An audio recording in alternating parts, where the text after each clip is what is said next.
We're in San Diego, where the D-backs make their last stop here this year. Diamondbacks winners of 20 of their last 26 games, looking to continue closing in on a postseason spot and the top National League wild card. Welcome, it's the D-backs and the Padres on Fox Sports Arizona.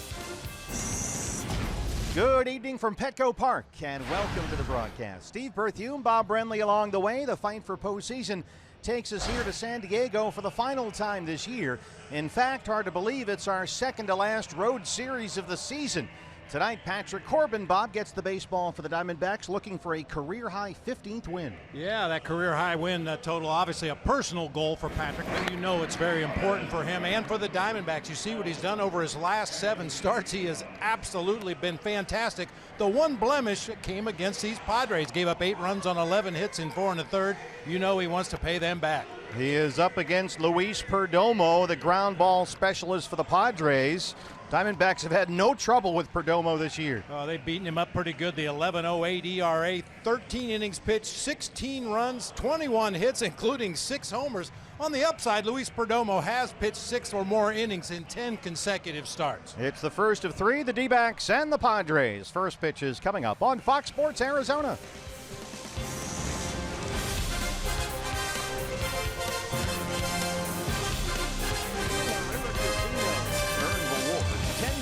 Faster than ever before with the card by Gila River Casino. Sign up for the card today. By Chaz Roberts Air Conditioning and Plumbing, choose Chaz. By Jack in the Box and the Jumbo Jack, a home run for your mouth. By Dodge, join the Brotherhood of Muscle at the Dodge Summer Clearance event going on now. And by CenturyLink, connecting you to the power of the digital world.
Is brought to you by your Valley Honda dealers, where you get more standard features for less money.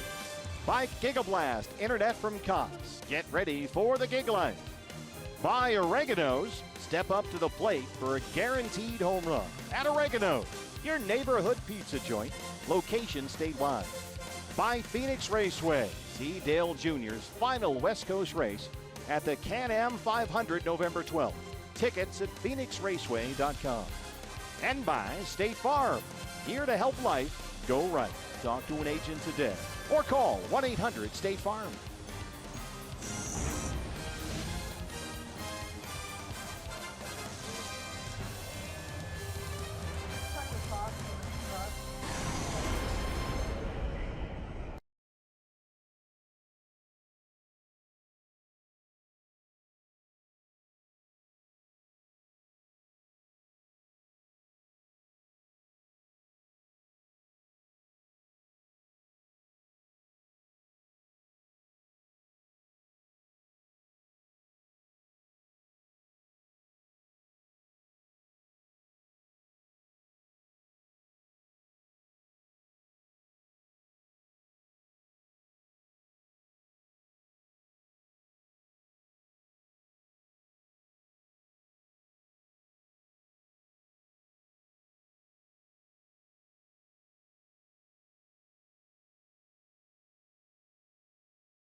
In San Diego, Steve Berthew, Bob Brenly, and Todd Walsh with you. It's the final visit here this year for the Diamondbacks, first of 3 tonight against the Padres.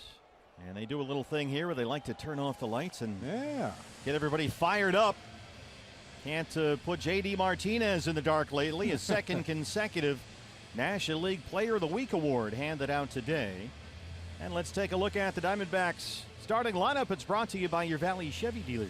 David Peralta will lead it off this evening out in left field. Ketel Marte will be at shortstop. Paul Goldschmidt at first base. J.D. Martinez, not only 2 consecutive National League Players of the Week, he's a 4-time winner this season. That had never been done before in the history of the award.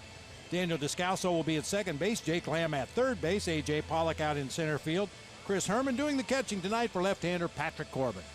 Diamondbacks currently riding their best road stretch ever, 11-2 in their last 13 road games, their best record over any span of 13 road games, which ties in nicely, Bob, to your Valley Honda dealers' key to the game. Keep pushing. All this talk about magic numbers and home field advantage and who would you rather play in the next series. Just take care of business. I'm sure that's a message that Torrey has imparted to his players. We're not quite to the finish line yet. Keep pushing.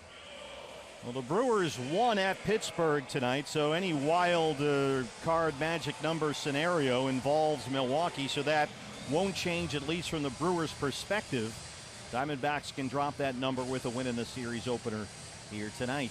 Your Ram truck starter for the Padres is the 24-year-old right-hander Luis Perdomo, one of the best ground ball pitchers in the game, in fact, the best. 7-10 in 26 starts, a 4.61 ERA. As you might expect, good sinker from Luis Perdomo. Throws a hard slider, an occasional straight changeup. When he's down in the zone, the hitters just pound it into the dirt. Diamondbacks just saw him 8 days ago at Chase Field. Went 6 innings in that game, gave up 3 runs on 5 hits, took the loss. Some new faces brought up from AAA El Paso for the Padres. Their season ended yesterday, so Nationwide Vision Centers gives us a look at the San Diego defense. Manuel Margot will be in center field. Matt Caesar in left. Hunter Renfroe, one of the gentlemen you mentioned, just called up from AAA. Christian Villanueva will be at third base. Eric Ibar at shortstop. Jan Hervey Solarte at second base. Will Myers over at first. Austin Hedge is doing the catching tonight for right-hander Luis Perdomo. Greg Gibson has the balls and strikes tonight. He is our plate umpire. Ramon DeJesus is at first base. Sam Holbrook, the crew chief, is the second base umpire, and Quinn Walcott is at third. Diamondbacks have already clinched a season series win over the Padres. They've won every season series against every team in this division. But right now, Torey Lovullo's ball club leads San Diego 10-6 with 3 more to play. D-backs only 3-3 here at Petco Park this year. Very comfortable, nice and cool tonight, and we are set to go the first of 3 D-backs and the Padres as David Peralta steps in to lead it off. 291, 13 home runs. Very good numbers this year against Padre pitching.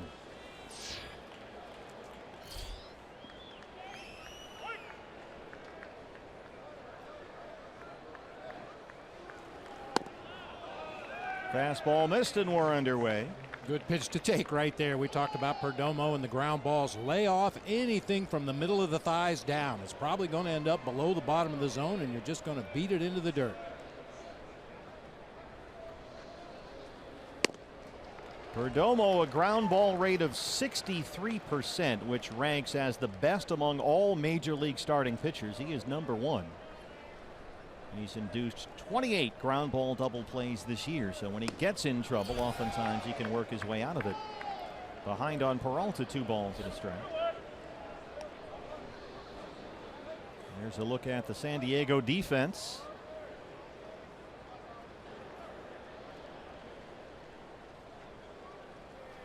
Perdomo's last start came against the D-backs at Chase Field. That was last Sunday. Got the loss, gave up 3 home runs in that game, 1 to Goldie and 2 to J.D. Martinez. Yeah, it seems kind of odd for a guy that is known for the ground ball, as you mentioned, leading the majors among qualifying starters in that category, to give up 17 home runs on the season, including 6 to the Diamondbacks. It's quite a contrast in styles. He loses Peralta, leadoff walk.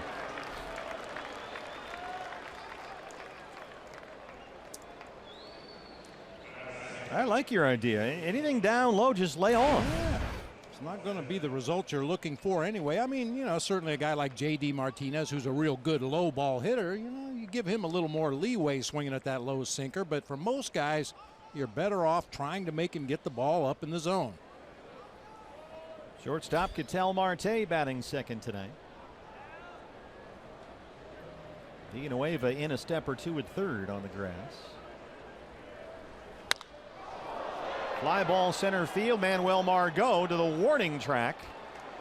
And Peralta was standing at second base. He'll scamper back to first. That ball carried a long way. David Peralta, had he known it was going to stay in the ballpark, could have tagged in advance. That ball was all the way out near the center field fence. Paul Goldschmidt, 308, 35 home runs for Goldie, who is second in the majors in RBIs. Torey Lovullo told us before the game today he'd like to get a look at a Goldie J.D. Martinez combination in the 3 and 4 spots. So that's what he's got tonight. Jake Lamb drops to 6th in the order.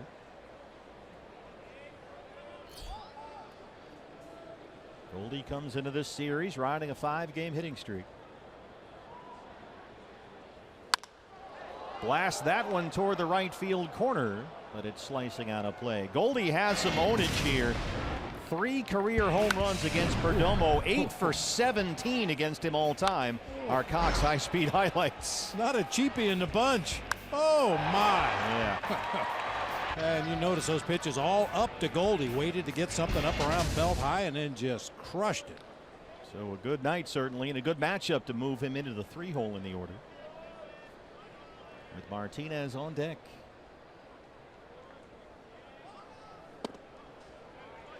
One and one.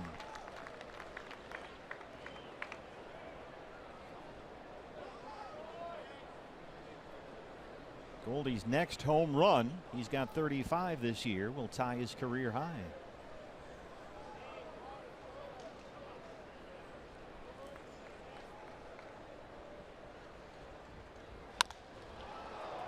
Got under it. It'll bring in Caesar from left. 2 outs. Well, what a week it's been again for J.D. Martinez, our State Farm winning combo. National League Player of the Week for the 2nd consecutive week. The award has been around since 1974, and no player had ever won it 4 times in one season until J.D. Martinez this year. Twice in the American League with Detroit, and now twice in the National League with the D-backs. Might as well go ahead and set that bar really high and have one more National League Player of the Week before the end of the season. Now with 40 home runs, 24 as a Diamondback, including 2 off Perdomo last Sunday at Chase Field.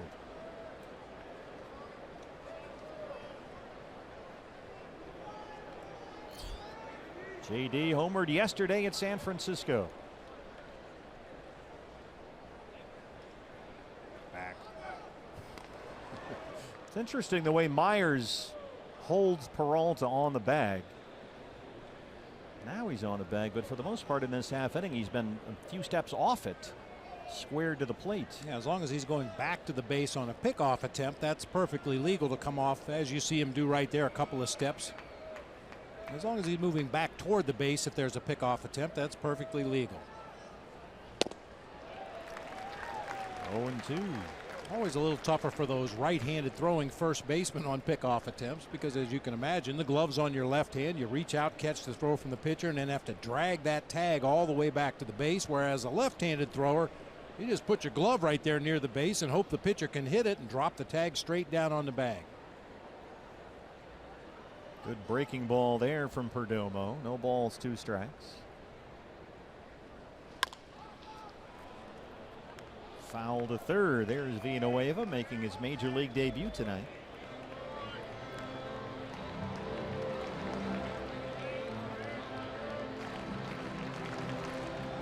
J.D. Martinez, 51 games with the Diamondbacks, 24 homers and 51 runs batted in.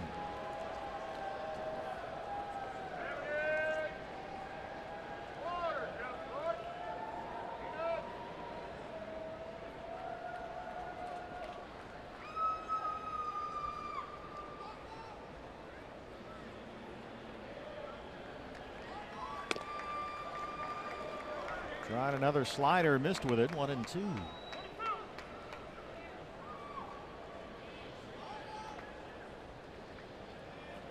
Luis Perdomo only 1-4 in his last 6 starts. ERA right at 4 over that stretch.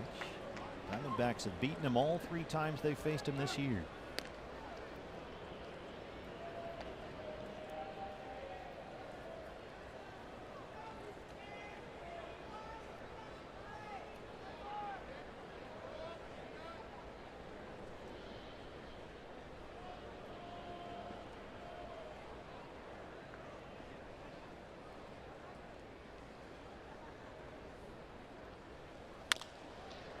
Another foul ball down the third baseline. D-backs 5 games ahead of the Rockies for the first National League wild card. Brewers were 2.5 games behind Colorado for the second wild card. They won at Pittsburgh tonight. Rockies are off. They open up a series at San Francisco tomorrow.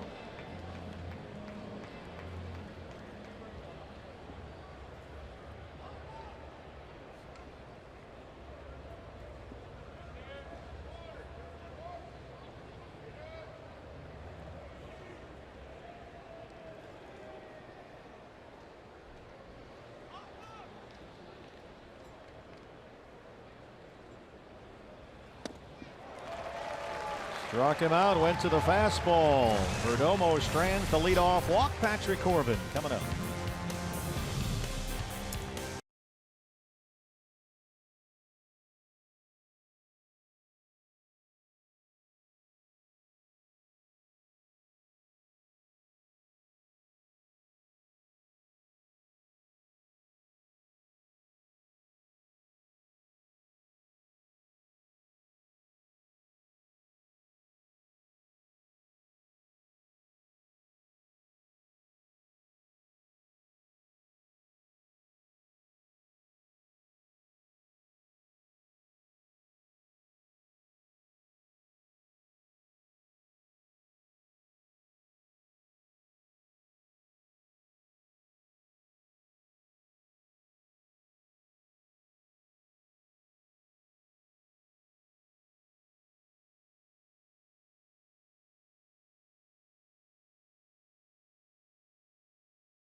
The home half of the first inning. Diamondbacks and Padres. Your Ram truck starter for the D-backs is the lefty Patrick Corbin. 14-12, a 4.06 ERA. Patrick tonight goes for his 15th victory. That would be a new career high. And we mentioned his last time out against the Padres, it did not go well for Patrick. One of the rare times that's happened over the last couple of months. They banged him around pretty good that day. 11 hits, 8 runs in 4 1/3. The only blemish he's had over his last 7 starts. He's been fantastic. Yeah, all 8 of those runs were earned. Valley Chevy Dealers has the Padres lineup. Manuel Margot leading it off in center field. Eric Ibar at short. Will Myers at first base. Jan Hervey Solarte at second. Hunter Renfroe will be out in right field. Christian Villanueva at third base. Matt Caesar out in left field. Austin Hedges doing the catching for right-hander Luis Perdomo. The rookie Manuel Margot, 265, 13 home runs. A little quiet up there lately, too, for his last 17, but he's had a very impressive rookie season. Only 22 years old.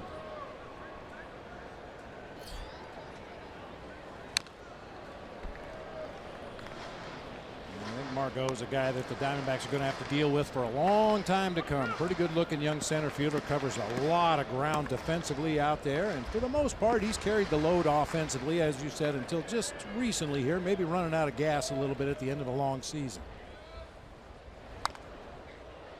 He was one of the main pieces the Padres got from the Red Sox in the deal that sent Craig Kimbrell to Boston.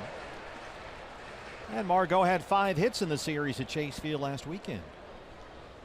Doubled, tripled, knocked in 4 runs. Patrick ahead 1-2.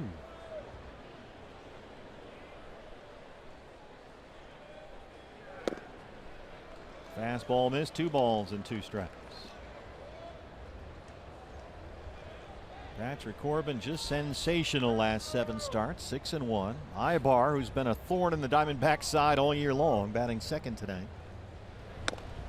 And Corbin gets off to a good start, struck him out with a fastball, 1 down. Diamondbacks defense, that's provided by Nationwide Vision Centers. Here's the way that looks tonight. The A-team in the outfield, Peralta in left, Pollock in center, Martinez over in right field. It'll be Lamb and Marte on the left side of the infield, Descalso and Goldschmidt on the right side. Chris Herman getting the start behind the plate today for lefty Patrick Corbin. Switch hitting Eric Ibar, batting from the right-hand side against the lefty Corbin. Ibar 5 hits and 11 at-bats against Patrick. So batting second tonight. Starts him off with a slider. It's 0-1. Ibar 234, 7 homers, hitting almost 350 this year against the D-backs, including a couple of home runs. Patrick ahead quickly 0-2. Ibar's just one of those guys that for whatever reason they just have trouble with. It seems like there's always a guy on the opposing roster that maybe isn't a superstar caliber player, maybe not even a regular player, but for whatever reason he sees the ball extremely well, maybe defies the scouting report and puts up big numbers against you. Drives this one to center. It backs up AJ.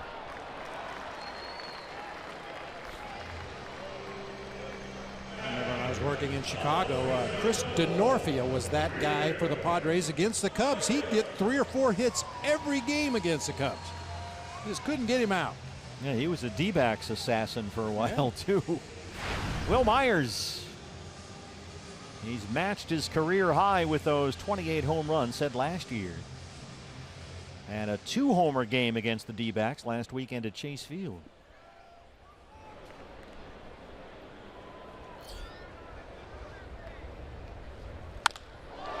This is hit deep left center field. Peralta on the track. He won't get there. And it's up into the seats. A double for Will Myers, his 26th of the year.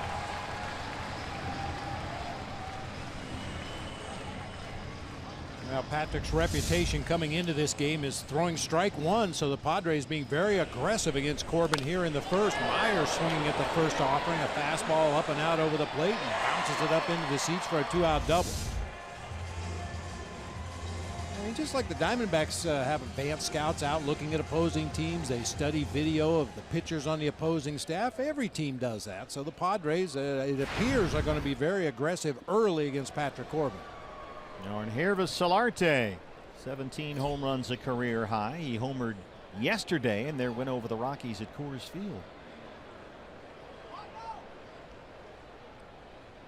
Yeah, keep running into Deshaun Watson, who is now with the Washington Nationals and is doing some advance work on the Diamondbacks in case Washington and Arizona meet in the postseason. He's been at the last several series for the D-backs. It's that time of year when organizations pull in a lot of their scouts, even their amateur scouts sometime, and send them out on advance assignments to start looking at opposing teams that you might see in the postseason.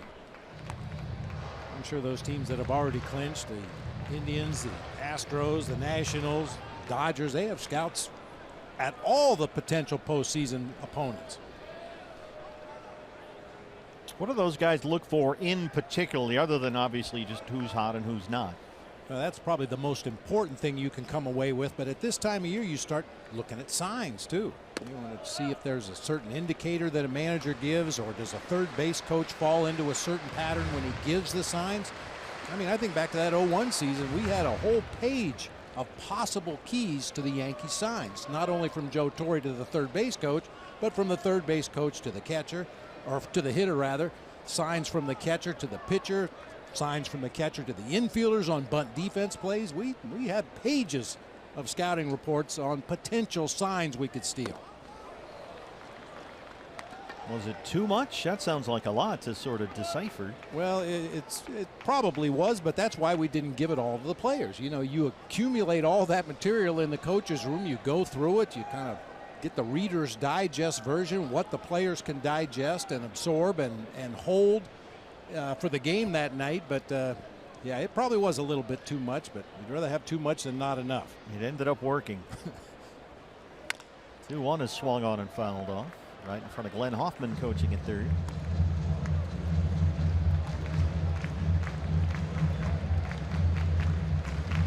He's given a few signs in his day. He's been the Padres third base coach for 50 years. You see that left hand there? That's the sign he's giving to Will Myers at second base. There's 2 outs and 2 strikes on the hitter. So as soon as he swings, you run. He's either going to swing and miss for an out, he's going to put it in play, or he's going to foul it off. 2-2. And Myers was breaking that time. As soon as Solarte started his swing, Myers was breaking toward third base.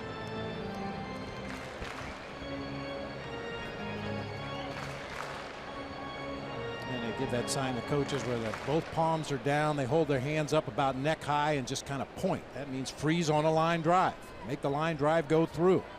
Well, you wouldn't give that sign with two outs rather in the inning. So he's indicating if he swings, you run.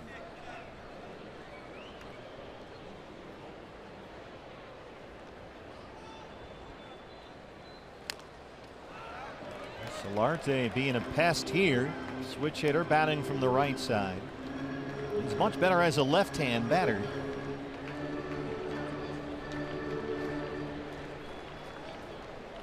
Patrick having to work hard in this first inning after that Myers ground rule double.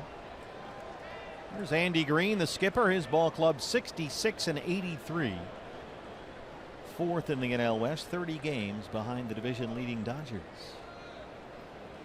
Dodgers just lost at Philadelphia 4-3. Clayton Kershaw gave up a grand slam in that game. Aaron Altair. Solarte fouls off another one. We'll keep going.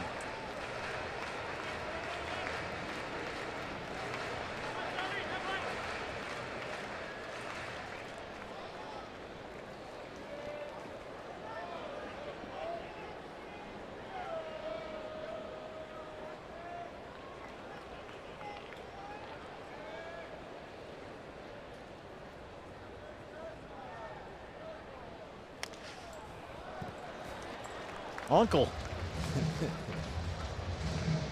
I've lost count, but I think that's like 8 foul balls in a row off the bat of Solarte just to try to stay alive in this 2-strike count. Just got a piece of that slider. 9th pitch of the at-bat coming up. Hunter Renfroe, just brought up from AAA today, is on deck, hoping to get a chance. El Paso's season ended yesterday. They lost in the Coast League Finals to Memphis, the Cardinals AAA affiliate. Another 2-2, and that one's in the dirt. Slider missed it. It's full.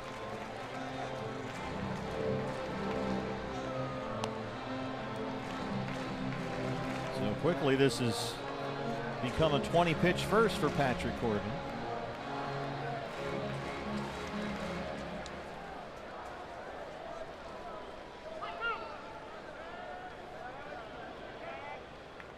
Myers at second, 2 outs. 3 balls and 2 strikes on Yangervis Solarte.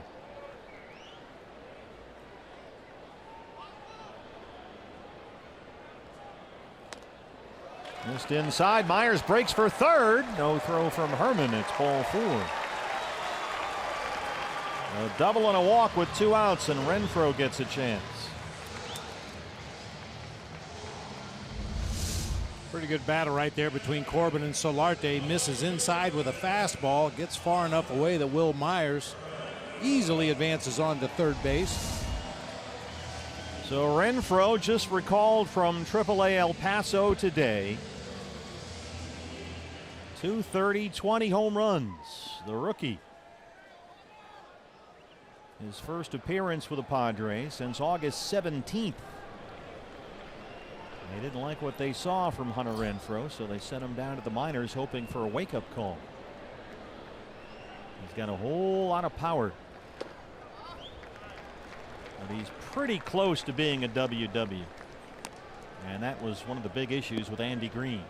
They want him to get on base more consistently. Greeny said they wanted to see the needle move on Hunter Renfroe's development.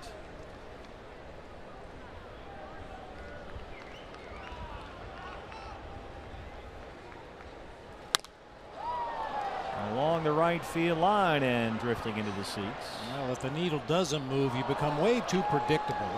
It's pretty easy to look at Hunter Renfroe and know what kind of hitter he is. He's trying to hit the ball in the air to left field as often as he can, and he's going to swing hard to do it, which is fine. We see a lot of players around Major League Baseball adopting that same philosophy, but the key is swinging at good pitches. And if you're willing to swing at anything the pitcher throws up there, that's a tough way to go about your business.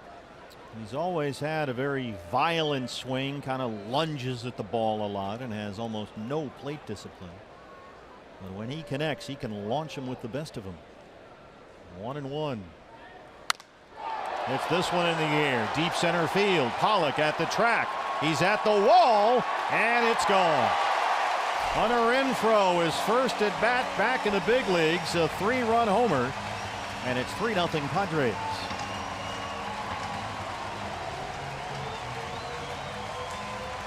Well, Renfroe, when he was briefly in the AAA penalty box, was just wrecking the Coast League. He hit over 500 down there, and this one is out to dead center. High in the air, A.J. Pollock thought he might have a chance to get back to the fence and make a leaping catch, but that ball was well out of here.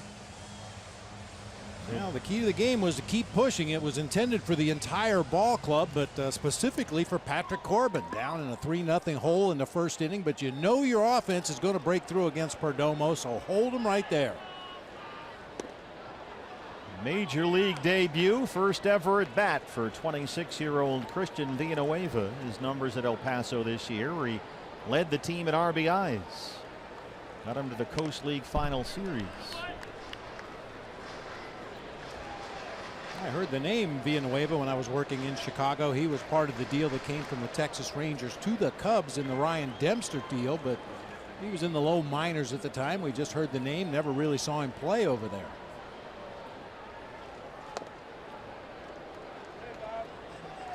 Spent several years in the Cubs minor league system, including last year when he broke his right leg in April, and that essentially washed out his entire season. Signed a minor league deal with the Padres in December. And he strikes out in his first big league at bat. But Hunter Renfroe's 21st makes it 3-0 Padres.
First at bat after a minor league banishment has given the Padres the early lead.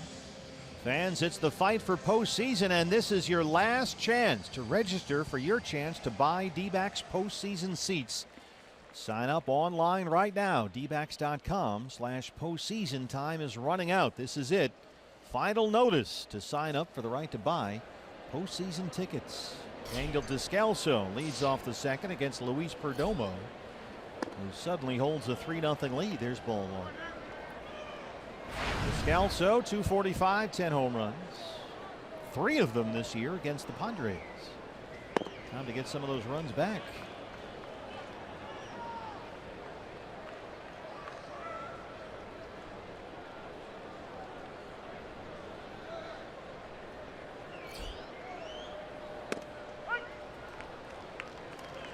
Boy, that inning really got away from Patrick Corbin, Bob.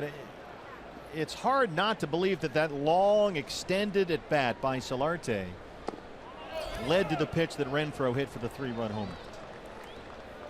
And that's part of the reason why Torey Lovullo likes to use Chris Iannetta in the 2 spot in the Diamondbacks lineup, to have at bats like that early in the game in front of Goldie and J.D. Martinez, where the opposing pitcher is more likely to make a mistake after a long at bat. And it seemed to be the case there as Solarte fought off pitch after pitch, and then Renfroe got one to hit his 21st.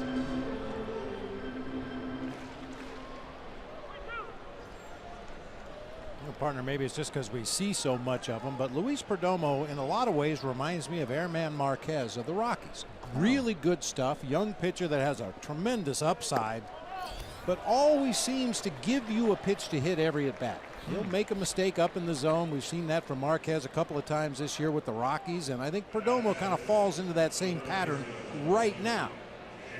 Once he learns how to use his stuff, how to work counts, how to take advantage of a hitter's aggressiveness, I think that's when one or the other or both may take that next step and become a premier starting pitcher.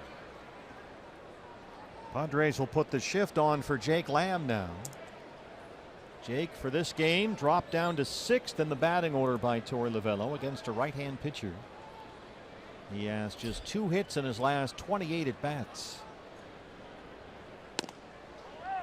As Villanueva, the third baseman, and Solarte, the second baseman, are both stationed on the right side of the infield. Ibar, the shortstop, is the only guy on the left. You would assume after 1 strike in the at bat, Ibar will move back to a normal shortstop position and forget the idea of Jake Lamb bunting. Right into the shift, and Jake hits into a double play as Villanueva, the rookie, turns it. That's a 5-3 double play, and that's the way things have gone for Jake lately.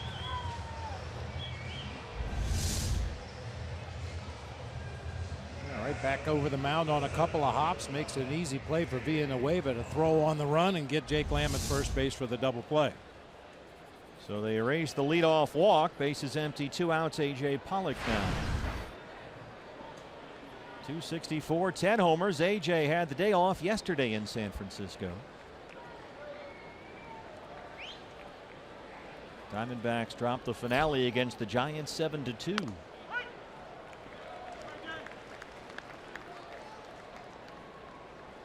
But A.J. had a good series. He singled in the win Saturday and had the game-winning hit Friday night, that 2-run double late in the ball game.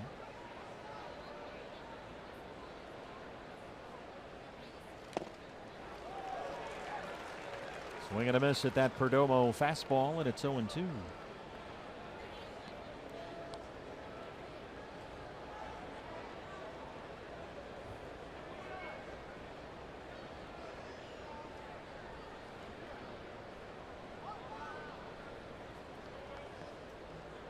Austin Hedges behind the plate.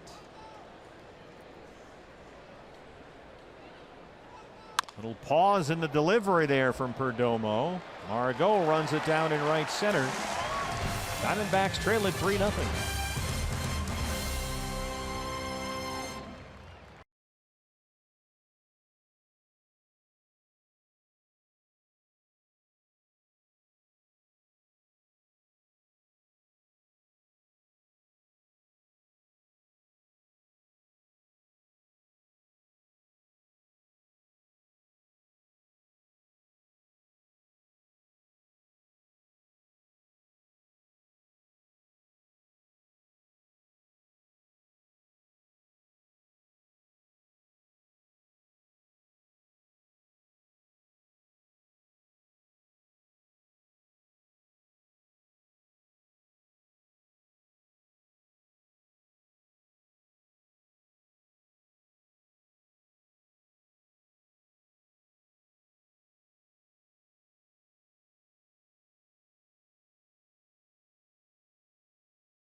has given the Padres the early lead. Fans, the most popular way to follow your Diamondbacks postseason push is with MLB.com at bat. It's the #1 app for live baseball. You'll enjoy game day, live game video highlights, radio broadcast, statcast, news, the whole thing. Download MLB.com at bat today. I use that every day. It's remarkable. Great service. Matt Caesar, the left fielder tonight, leads off the San Diego second. Another former Cub. 224, 3 homers, 95 games with the Padres this year. Came over from Chicago back in May. Got a World Series ring with the Cubs last year.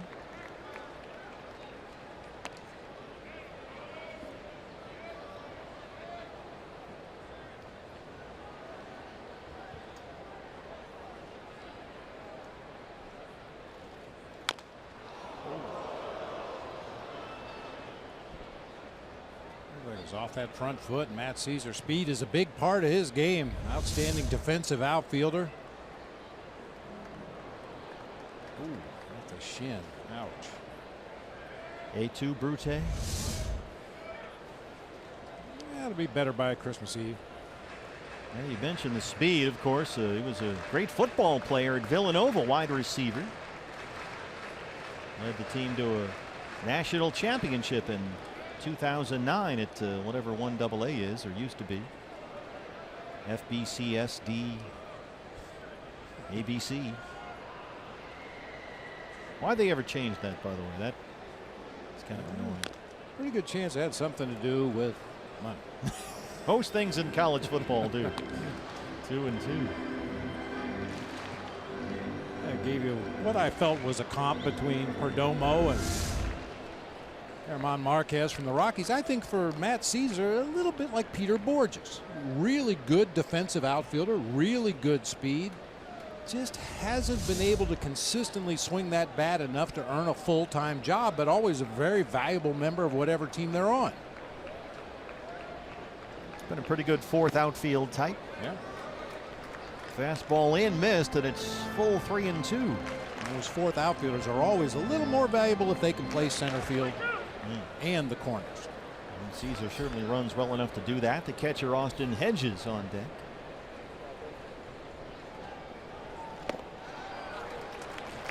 And that's a leadoff walk, second walk in the ballgame issued by Corbin.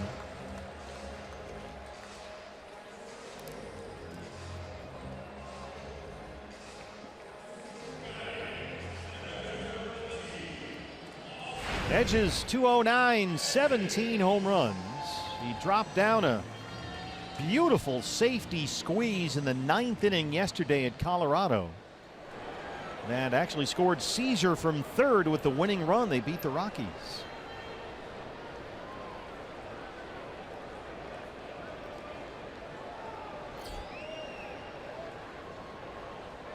Game was tied up in the 9th inning, and Andy Green decided to put a play on. Hedges got the bunt down, and Caesar scored from third.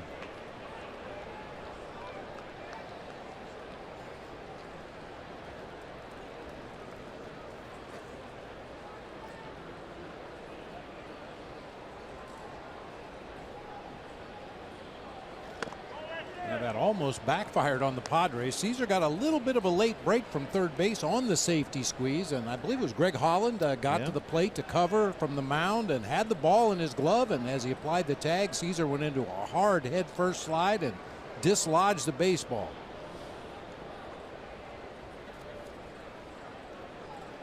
Caesar takes off for second. The throw from Herman is a beauty, and they got him. What a throw from the Herminator. Oh, you couldn't make a better throw than that. I mean, you can't go out there and lay it in Daniel Descalso's glove any better than this. Right over the top, gets great carry. All Daniel has to do is catch the ball, and Caesar's going to be out at second base. Perfect throw. 2-1 on Hedges. Base is empty, 1 down now.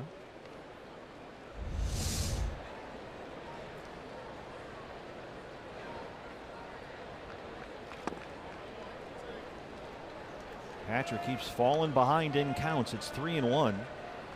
Got the pitcher Perdomo on deck.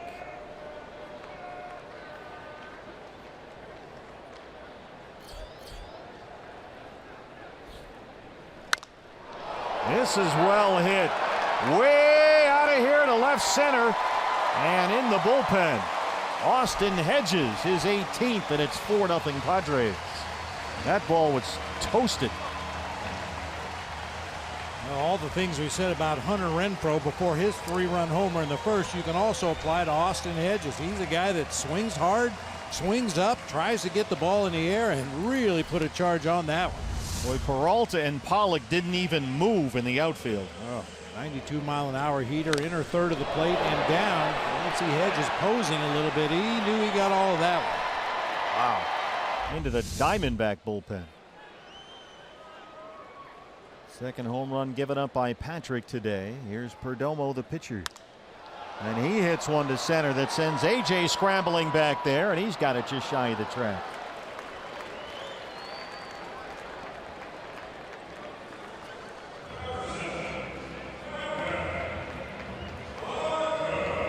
Manuel Margot.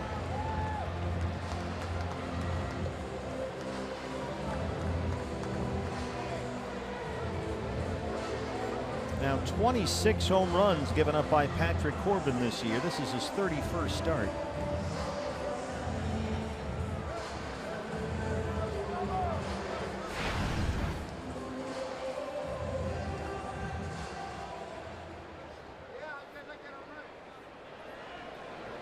Partner, I don't know about you, but that home run that sailed into the Diamondbacks bullpen out there in left center field, I noticed it flew over the Padres bullpen. Yep. There is nobody. You mean there's nobody warming up? I mean, there's nobody out there.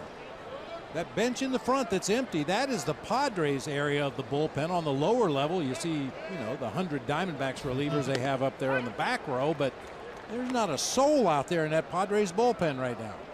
It's been evacuated. They're all in the clubhouse. They're I guess. expecting Perdomo to go 9, apparently. Well, you know, it's funny because he will go at least 6 innings, Luis Perdomo. That's become kind of a thing.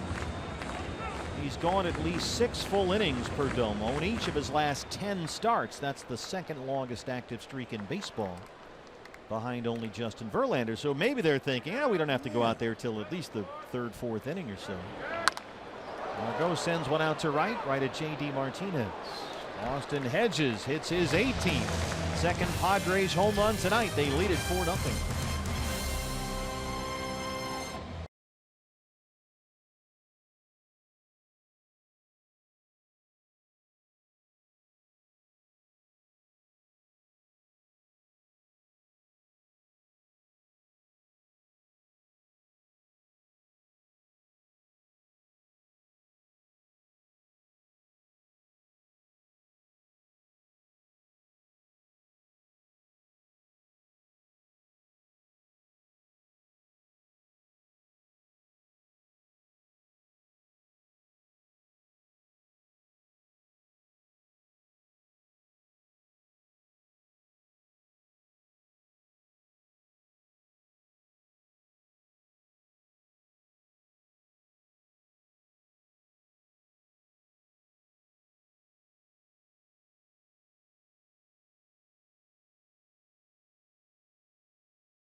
Bob Brenly and Todd Walsh with you, D-backs of the Padres. Fans, it's the fight for postseason. And don't forget, if you can't watch all the games on TV, stream them live on your mobile device with Fox Sports Go. It's presented by your Valley Honda dealers. Download the free app and take Fox Sports Arizona and Goldie and the D-backs with you wherever you go. Luis Perdomo with a 4-0 lead now. Home runs by Hunter Renfroe and Austin Hedges. Padres will put the shift on against the Herminator. Chris Herman, 175, 9 homers.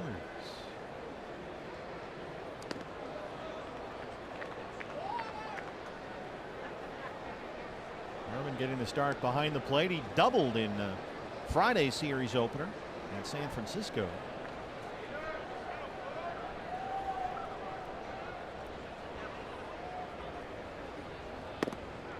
Like a lot of Diamondbacks, Chris Herman has hit a home run against Luis Perdomo. We keep going to all these flashbacks. About time we had some new ones. That was earlier this year in May at Petco Park. Greg Gibson says strike 2. We talk about laying off that low pitch from Perdomo, especially a left-handed hitter trying to hit that sinker that's tailing down and away from you. Just got to stay with it, drive it to the opposite field. Like that. Try to pull that sinker low and away. It's going to be a 9-hop ground ball to the right side of the infield, which is why the Padres are playing this exaggerated pull shift on Chris Herman. Yeah, they give him the entire left side, but Margot, the center fielder, is shaded. Not shaded, he's standing in left center field. And Renfroe was way off the line in right. Full count, 3-2.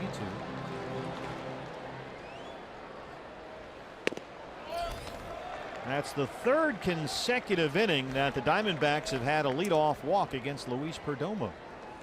But they've yet to get a base hit. So here's the pitcher, Corbin.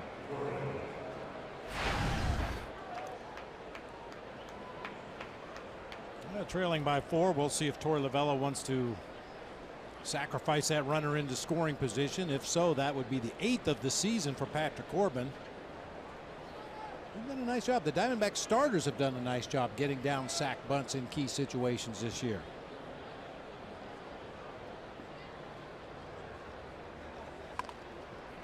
And he gets the bunt down. Hedges has one play. Solarte covers. Everybody races back to third, which was left vacated. 2-4 on the sacrifice. Moves Herman into second. Number 8 on the season, which ties him with Zach Godley for the team lead as far as the pitchers go, putting down sacrifice bunts. Perfectly executed that time by Patrick. Chance for David Peralta, who walked to lead off the ball game.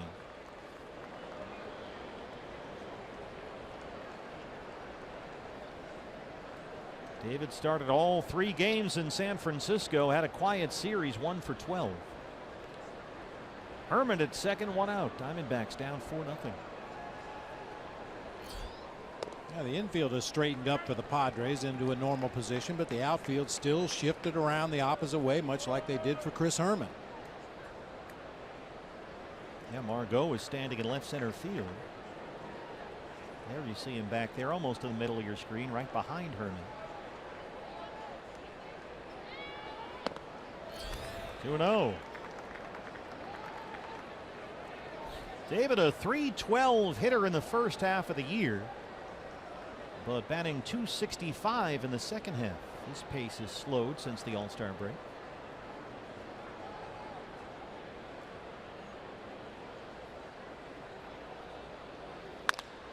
That one is into center. This will get Herman home. Diamondbacks are on the board. And that's base hit number 145 on the year for David Peralta. That's a new career high.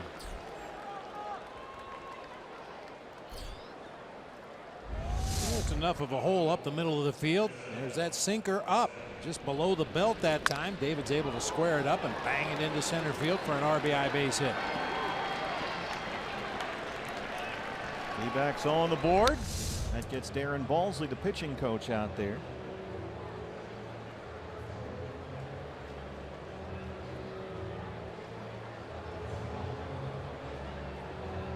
Give Patrick Corbin a half an RBI. Wish you could. You know, that'd be a nice reward for a pitcher to put down a sac bunt if the runner comes around to score. Give him half an RBI.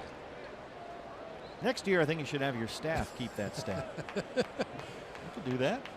I just got him to the place now where we can figure wins and losses. Yeah, just true. one step at a time. Baby steps. Yep. Ketel Marte. Line out to center in the first pitch, his first time up.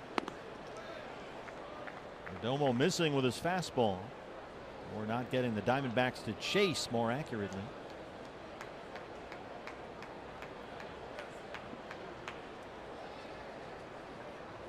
"38 pitches, only 20 strikes. He's already walked 3.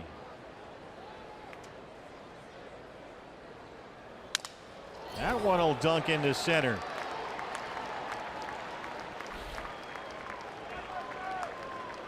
Marte hit the living daylights out of one to center field in his first at bat. Had nothing to show for it. Chased Margot all the way back to the warning track in center. So this time just a little broken bat floater drops in front of Margot for a base hit. Well, you've got some base runners ahead of the big boys here. Goldie batting third tonight. J.D. Martinez in the cleanup spot. A run is in. First and second, 1 out for Goldie. 3 career homers off Luis Perdomo.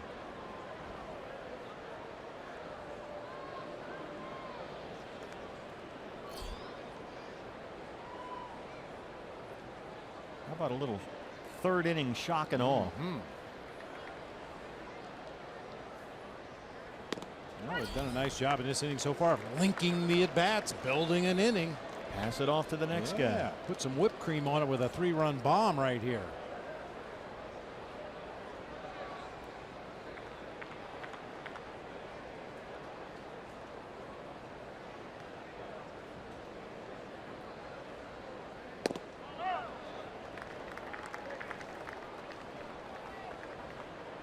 What do you think of the idea of Goldie third, J.D. Martinez batting cleanup, Jake Lamb drops to 6th?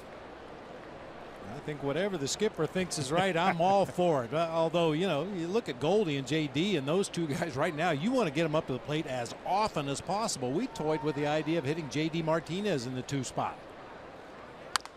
Well, the analytics people will tell you that's where you're supposed to put your best hitter, as second in the lineup. But it's a little less about Jake Lamb and a little more about Torrey getting a look at Goldie and J.D. 3 and 4, just to see what it sort of feels like. I don't think there's anybody who would argue that getting J.D. Martinez more at bats is not a good idea. I mean, Jake continues to struggle. He hit into a double play his first time up tonight. 1-2.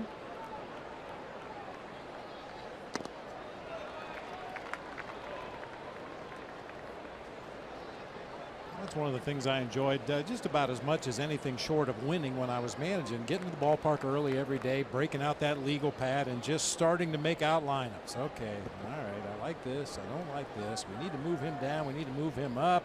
He needs a day off. This guy needs some at-bats. Fill out dozens of lineups before ultimately settling on one. Well, Torrey likes to, as he's often told us, fill his out several days in advance. Now, they're not ironclad, but he'll stick to it more often than not. Full count on Goldie, 3-2.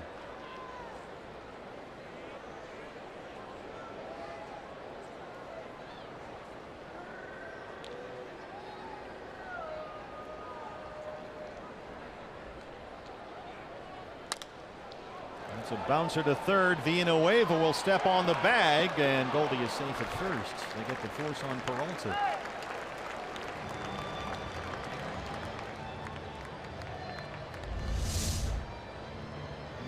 Villanueva had to wait back to get that big hop. He's on a dead run as he hits the base at third, going away from his target. No chance to get Goldie there at first base. So 2 on and 2 out for the reigning National League Player of the Week, J.D. Martinez, given the award today for the 2nd consecutive week. The first player ever to win the award 4 times in 1 year. He's got Ketel Marte at second, Paul Goldschmidt at first, and 2 outs.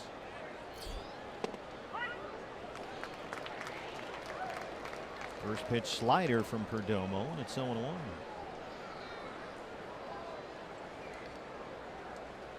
J.D. homered yesterday in San Francisco. He's homered 11 times in his last 13 games.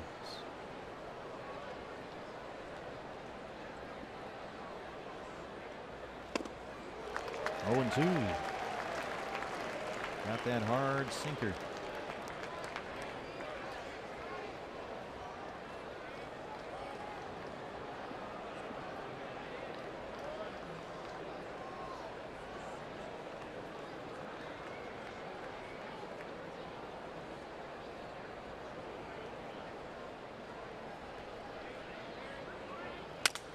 Broken bat. Ibar can't cut it off. Marte will score. Goldie digging for third. An RBI for J.D. Martinez, and it's 4-2. Just got under the glove of Eric Ibar at short. Broken bat by J.D. Martinez at the plate. Hit that slider right off the end of the bat, but fortunately had just enough of it to get it by Eric Ibar on into center field for an RBI base hit. Goldie goes first to third on that knock into center field. So the D-backs able to cut the lead in half. They're on the corners, 2 down for Daniel Descalso, who walked to lead off the second.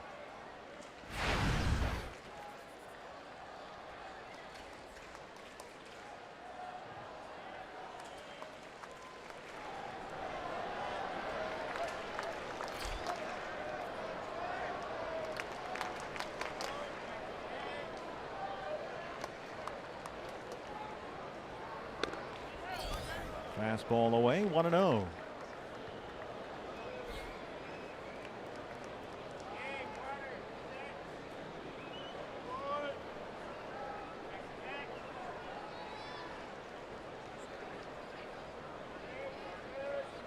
A lot of room in right center now for Descalso.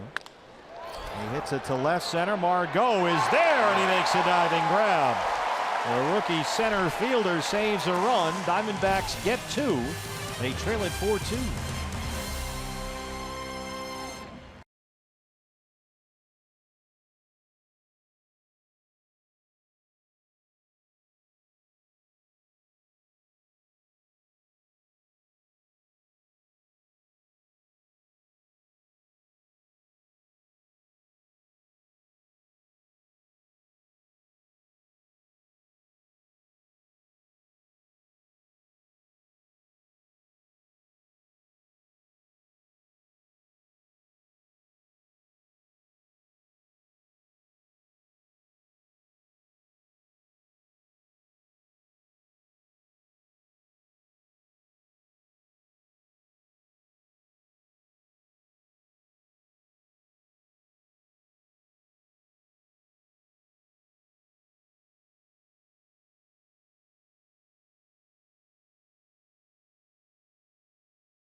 We actually have video footage. That's the only way you'd believe this ever happened. Greg Colburn, back on September 18, 2002. A couple of 2-run homers for Colby. Had a double and a single. In his last at bat of the ball game, he hit a ball down in the right field corner. Ends up with a triple to hit for the cycle. Went 5 for 6 on the day with a couple of 2-run homers and the cycle. Against the Padres. Yeah. How about that? It was a coincidence and not irony. Eric Ibar. What was that ballpark like? I was at a Super Bowl there once. That was about it. It was all right. Football stadium-ish? Yeah. We had some good Padres teams back in the days, and you put a bunch of people in any ballpark, it's going to feel a lot better than when it's empty. And there were some big games at old Jack Murphy / Qualcomm Stadium. Big crowds. Highly competitive games against a good Padres team back in those days. Eric Ibar down 0-2. Goldie has to hustle over there, and that's the first out here in the bottom of the third. And one thing I had forgotten until I looked at the box score from that day back in 2002, Greg Colburn was hitting second in the lineup that day. Quentin McCracken led it off. Greg Colburn batted second. Junior Spivey, and then Luis Gonzalez in the 4 spot. Talk about playing with the lineup and moving guys up and down and back and forth. And Greg Colburn was a dead fastball hitter. against lefties. Oliver Perez was the starting pitcher for the Padres that night. So Wow. we got Colby up in the 2 spot where he might get some fastballs. Well, Myers doubled to left center and scored a run his first time up. Padres got a 3-run home run from Hunter Renfroe in the first inning. A solo homer by Austin Hedges in the second.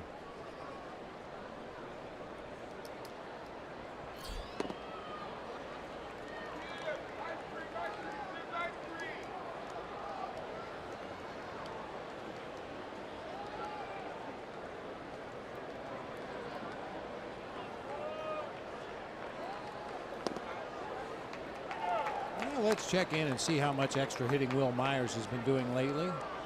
Doing a lot of bottom hand work. All the tape is on the left hand. Yeah. Well, he's hitting only about .220 since the All-Star break, so the work has been there. This is Sky to center. AJ has to come in right center field now, and they'll give way to JD Martinez. Hey fans, the day after every D-backs win, get 50% off all pizzas at regular menu price using promo code DBACKS50 at papajohns.com. Well, the last time up, Yangervis Solarte saw a million pitches, fouled them all off before he worked a walk, and then Hunter Renfroe, the next batter, hit a 3-run homer. Solarte hit his 17th home run of the season yesterday. Somewhat of an anniversary. Just tragic that he lost his wife a year ago yesterday, and hit a home run in the ball game yesterday, and a little extra celebration at home plate as a salute to his late wife. He has 3 little girls he's taking care of now. Quite an emotional moment for Solarte yesterday. A long cancer battle, and he lost his wife, and now he's got a lot on his plate. Remember, we were here last year right after that happened, and the Padres, his teammates had his jersey hanging up at the dugout.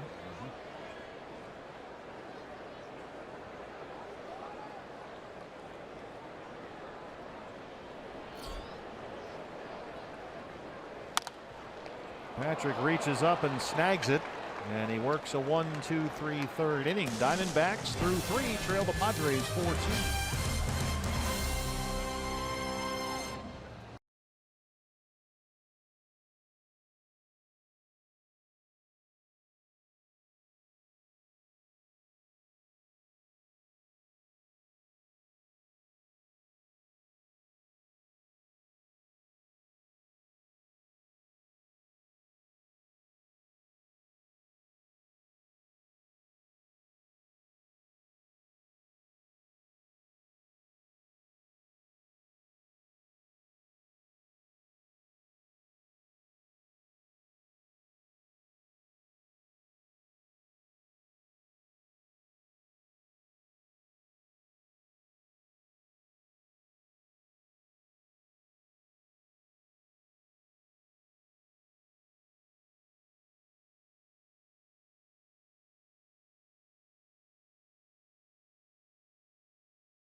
Game where you can't get caught up in what happens, on today, because it's just tomorrow.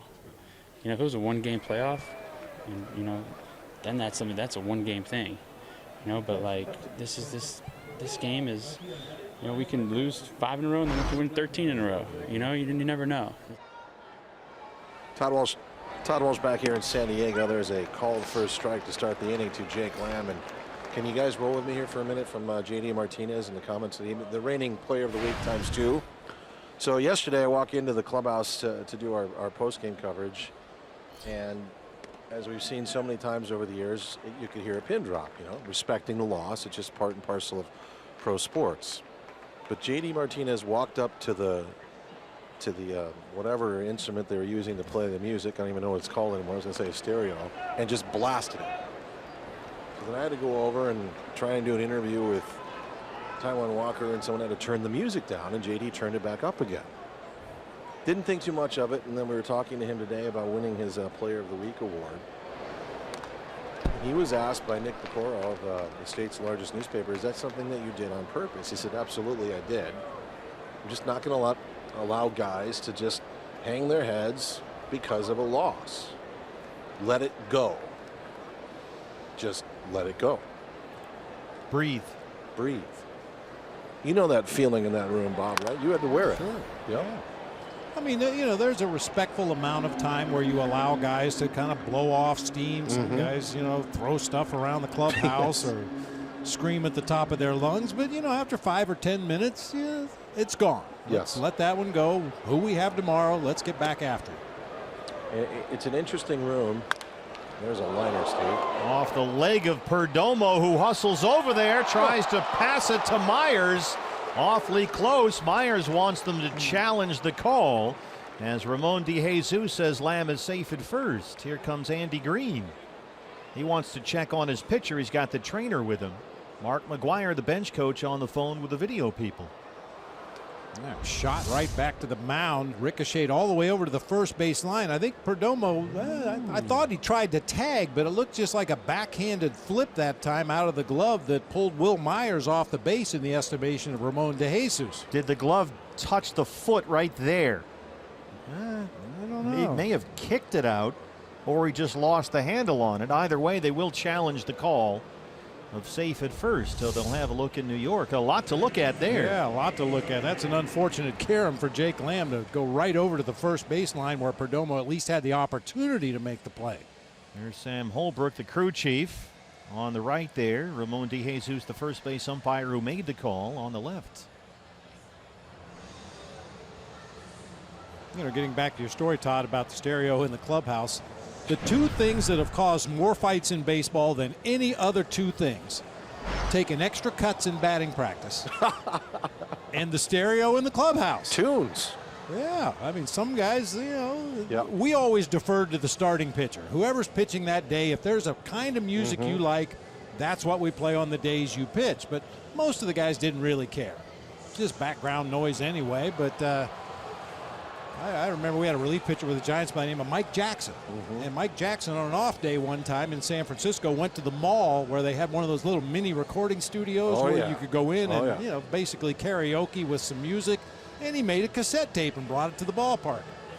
And one day after batting practice, he put it in the stereo in the clubhouse and cranked it up. It was Always and Forever. You remember that song? Yes, kind of I do. a love ballad. Yes. Is that Earth, Wind, and Fire? I don't even know who did it, tell you the truth. And he cranked it up. Mike Jackson singing that song. That's even worse than the original. He is out at first. Padres win the challenge. Just to quickly finish that story, it played about 30 seconds. Everybody realized what it was, and Matt Williams went over, took the cassette out of the stereo, laid it on the floor, and broke it with a bat. Well, I don't have quite the bow. My point, though, to this whole thing is that J.D. Martinez said when he got here he was going to just sort of feel his way around the room and see when he would be able to exert any form of leadership. There was just a little taste of it there, I think, in a team that lost a game that they were, I think everyone would admit, pretty flat. Well, we don't get a scoring decision as to whether that was 1-3 or the tag. I'm guessing 1-3 on the putout of Jake Lamb. Here's A.J. Pollock. Oftentimes you'll get an email or something later in the course of the ball game as to exactly what they looked at, what they decided, what they announced. But suffice to say, Lamb is out, and we're moving on with A.J. Pollock. Usually when the ball hits the pitcher, even if it's fielded by the second baseman or the shortstop and the out is recorded at first, it goes down in the scorebook as a 1-6-3 or a 1-4-3. That could have been a 1-1-3. It hit him on the mound. He picked it up and shoveled it to Will Myers just in time for the out. 2-1 on AJ.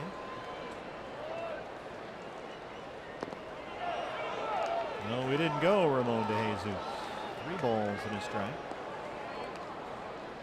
Chris Herman on deck.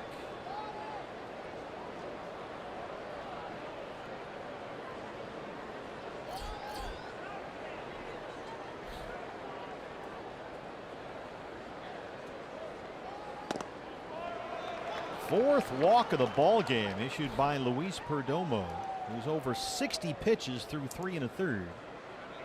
And here's Herman, who walked his first time up. Perdomo's walked 1 batter in every inning so far.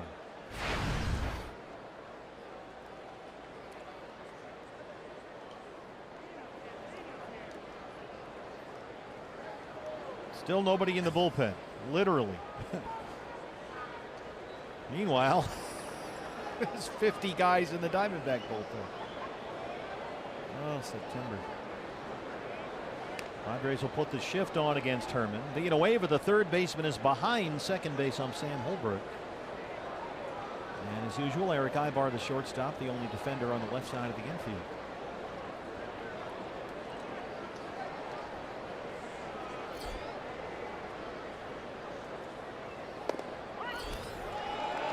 Well, the Padres love to put their center fielder, Manuel Margot, way over in left center. And they've been doing that all game long against most of these D-backs lefties. There's a different angle. You can see sort of bottom right there. That's Margot, the center fielder, over in left center field. He's in front of the bullpens out there. Herman slices that foul, and it's 0-2.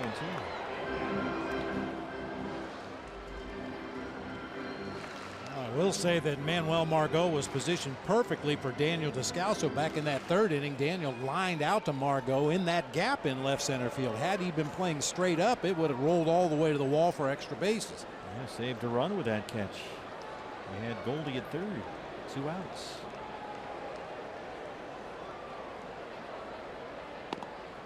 Herman strikes out. Got the slider that time. Just the second strikeout for Luis Perdomo. Yeah, hitters never like to strike out, but take a big swing at that one. That's a hanging slider up and out over the plate. That's a ball you'd like to really do some serious damage with. A mistake from Perdomo, but unfortunately Chris swung right through it that time. 2 down for Patrick Corbin. Patrick had a sacrifice bunt his first time up.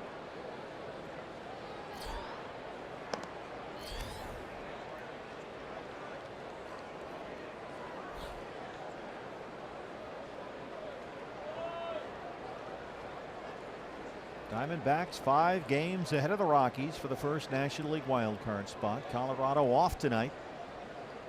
They open a series at the Giants tomorrow.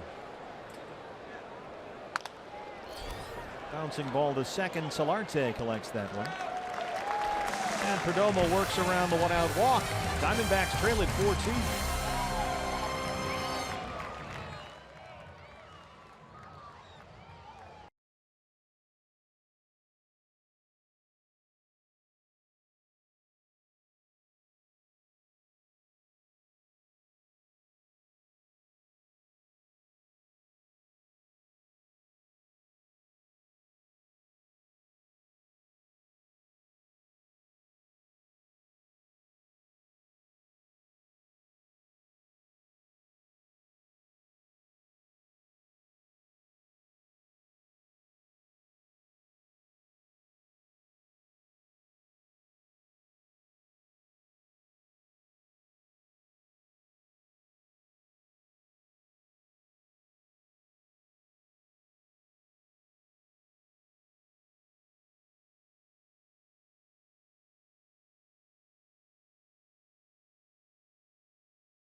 Braun and the Brewers at PNC Park in Pittsburgh. Braun had a homer. Former Pirate Neil Walker back in town. He was acquired by Milwaukee for the stretch drive. He delivers a run.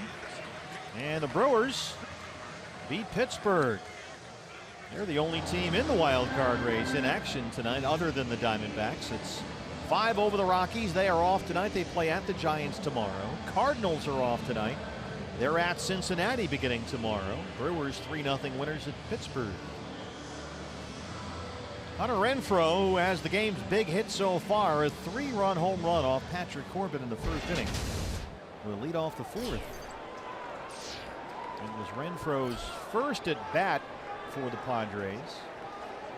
Since August 17th, he's been in the minors ever since. And you saw Patrick's reaction. He knew it right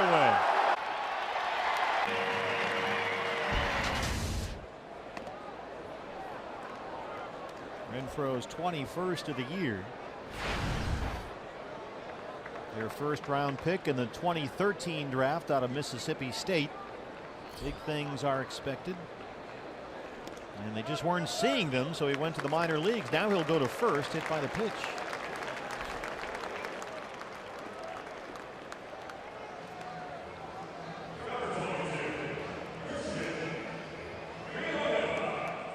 Sliders to fall behind in the count 2-0 and then hit him with the 2-0 slider down and in on that back leg. I talk all the time about pitchers that get scared off their fastball, and I think Hunter Renfroe might have scared Patrick Corbin off his heater with that long 3-run homer back in the first. Second major league at bat for Christian Villanueva, another guy up from El Paso before the game today, the third baseman. 26-year-old making his major league debut tonight. He struck out his first time up.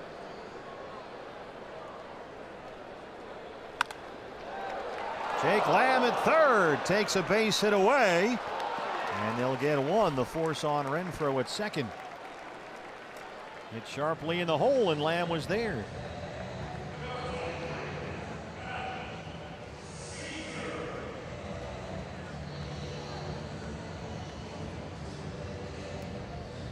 Matt Caesar.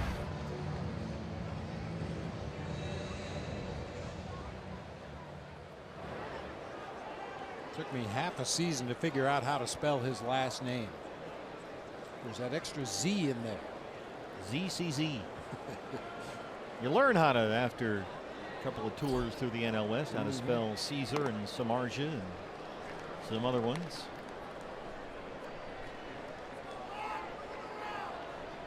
Caesar, that's what you do with your granddaughter when she goes out the back door and heads for the pool.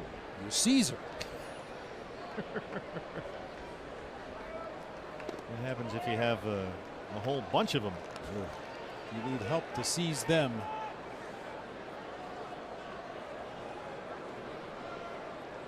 Corbin again behind in counts, 2-0.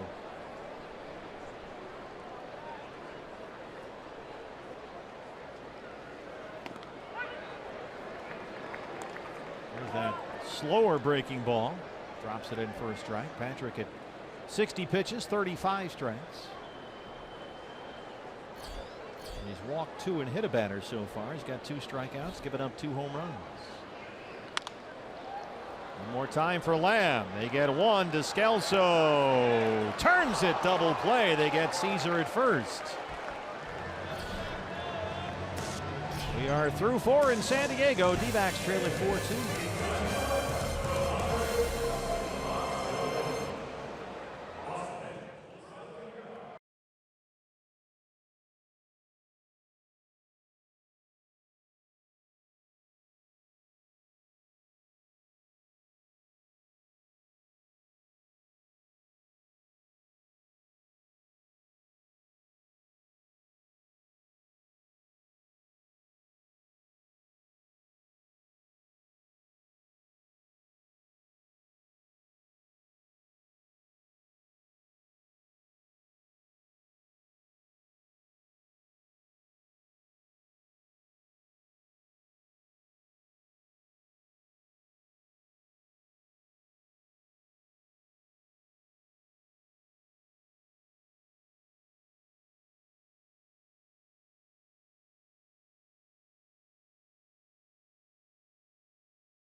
Wilson, the crew chief Sam Holbrook on the right there, on the headsets to New York with Ramon DeJesus. Now, Andy Green signaled for a challenge, it looked like, within the allotted 30 seconds. The clock operator at the ballpark here jumped the gun, and you can see that it certainly looked like Caesar beat that out at first. But Torrey is trying to get an explanation as to why the review is being allowed, and it appeared from our vantage point like Andy Green got the request or the challenge in on time. It's just that the clock operator at the ballpark didn't wait like he's supposed to do. Instead, he just started it right away, jumped the gun, and the whole thing started rolling down the hill. Yeah, when you see the manager hold up his hand, as Andy Green did, we've seen Torrey do it a bunch of times this summer. Technically, the players are supposed to stay on the field, the runners stay at their bases, and give your video crew a chance to take a quick look at it to see if it's something you want to challenge. But the Diamondbacks were almost all into foul territory, running off the field. The Padres were gathering their gloves and hats, getting ready to take the field, and that's when we got the challenge. The breaks are 2 minutes and 5 seconds for a regional telecast such as this. There's supposed to be, in addition to that, a 30-second clock at the end of the inning in case this situation comes up. But what happened is they started rolling the 2:05 clock right away and just sort of blew off the 30-second clock. And Andy Green, it looked like, at least to us, certainly got his challenge in there in plenty of time, and this should get overturned. Out at second, safe at first. And so we'll continue with the bottom of the fourth here. Caesar is safe at first with 2 outs for the catcher Austin Hedges. I think umpires did a good job there. It looks like Andy was shortchanged by his own clock guy here, but the umpires made sure that everything went according to the way it's supposed to go. That's something you don't even factor into the challenge system that's in place now in Major League Baseball. The guy that runs the clock at the stadium is very important. And so by September 18th, you would think we'd have that down, but here we go. So Hedges homered his last time up to deep left center into the Diamondback bullpen, which is the second bullpen back there. He cleared the Padre bullpen on the fly. And here's an update, Bob. There now appears to be at least 2 Padre relievers in their bullpen, which has been empty all night long. Of course, they may be catchers.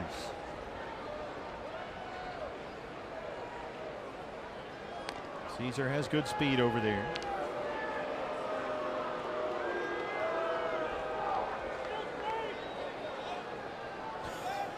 A couple of guys just to make it look good. The bullpen has been completely empty all night long. I'm not sure about the home bullpen down there at Petco Park. There might be a room where the players can go to use the restroom, maybe a coffee machine or something, possibly a TV monitor so they can go in and check replays. I would like to think that the rest of them are inside, but I don't know.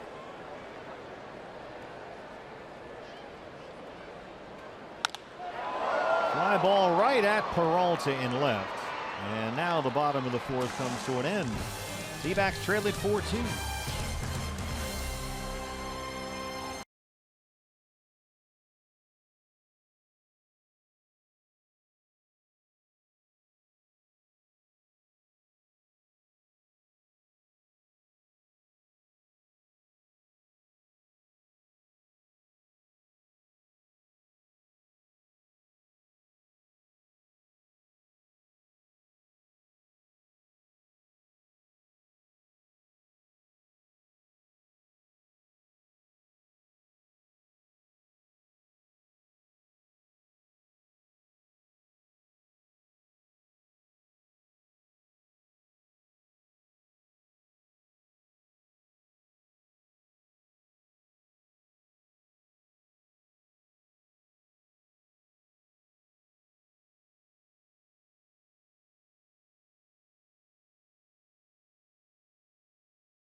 Against the Mets at Marlins Park. That's 55 for Stanton. And he and the Marlins will be at Chase Field starting on Friday night this weekend. Get your tickets, dbacks.com. Come on down to Chase and see Giancarlo Stanton try and hit some home runs Friday, Saturday, and Sunday. The final homestand of the year begins Friday night with 3 against Miami. Unlike Sammy Hagar, Giancarlo Stanton can drive 55. That was a long drive homer off the artwork out there. David Peralta leads off the 5th. The Van Hagar reference. 1 foot on the brake and 1 on the gas. Too much traffic, I can't pass. Diamondbacks trailed at 4-0 at one point. Hunter Renfroe a 3-run home run in the first inning off Patrick Corbin. And then the catcher Austin Hedges had a solo shot in the second. Diamondbacks got 2 back in the third. RBI singles by Peralta and JD Martinez. Margot in center drifting back. Very light on his feet out there. Yeah, great body control that time. That ball was slicing back as he was running toward the barrier in center field. Thought he might have to change shoulders. He was looking over his right shoulder, but instead he just pivots his entire body around, makes the catch, moving back to his right as he got onto the warning track. Ketel Marte singled and scored his last time up.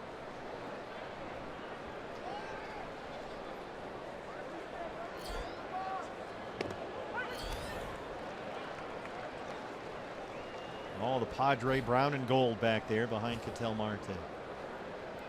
Haven't really gotten on the brown and gold soapbox this year. Another one for Margot.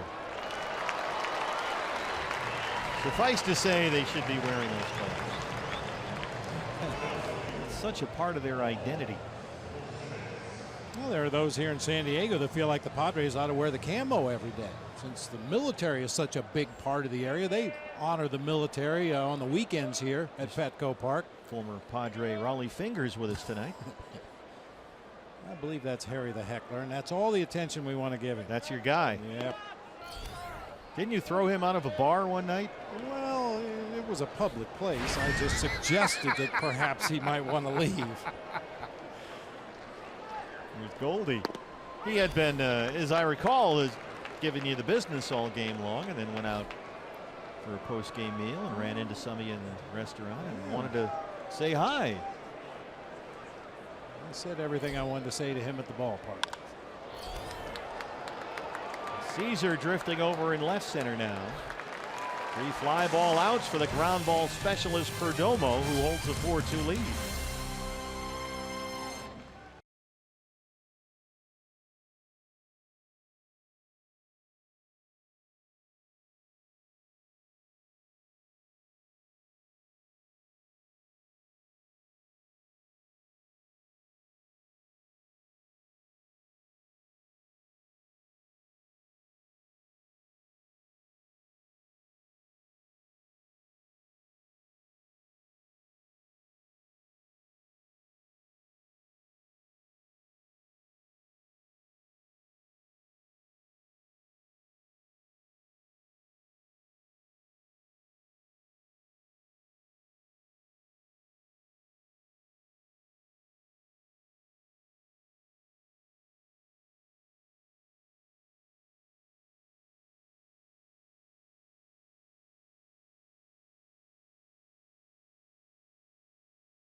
Gaslamp quarter in San Diego. D-backs and the Padres. What's next brought to you by CenturyLink. It's our second to last road series of the season. Zach Godley gets the baseball in Game 2 tomorrow night against left-hander Travis Wood. Diamondback Live pregame show at 6:30 on Fox Sports Arizona. Luis Perdomo, the pitcher, leads off the fifth against Patrick Corbin. Patrick has given up only one hit since the first inning. That was Austin Hedges' solo homer in the second. So he's done a good job of settling down. Hunter Renfroe had the 3-run homer in the first. Hedges' solo shot in the second. That's been all the San Diego offense so far. But the Diamondbacks have not been able to do a whole lot with Perdomo.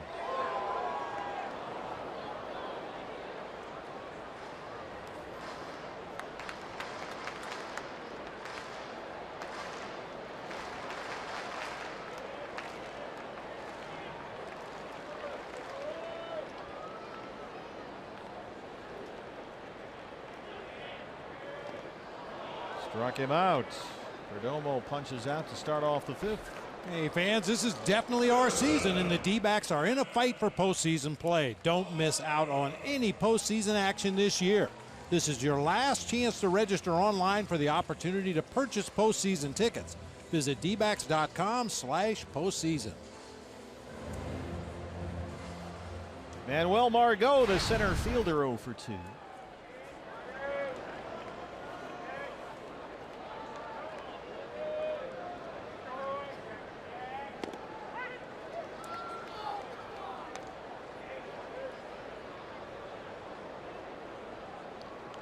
Margot's scuffling a little bit lately, 2 for his last 19 up there.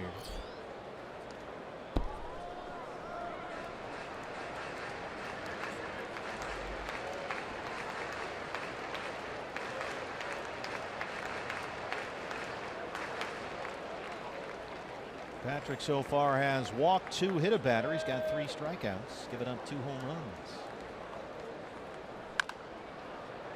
1-2.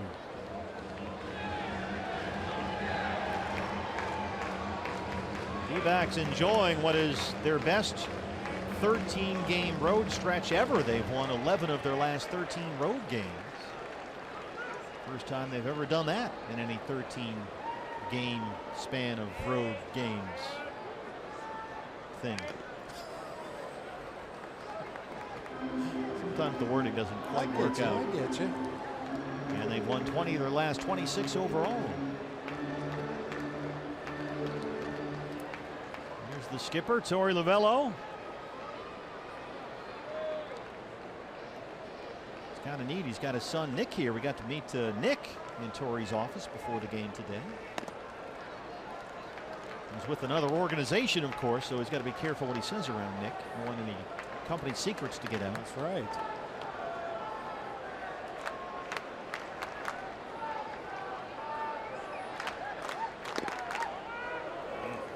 Boy, that missed someplace for Greg Gibson. Full 3-2. Ibar on deck.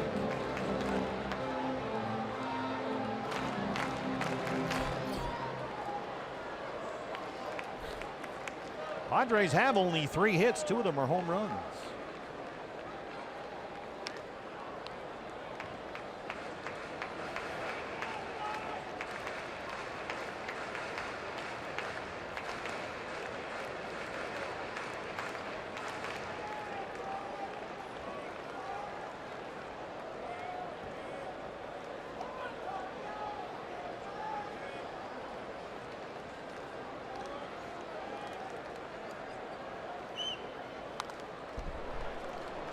Patrick got away with one there.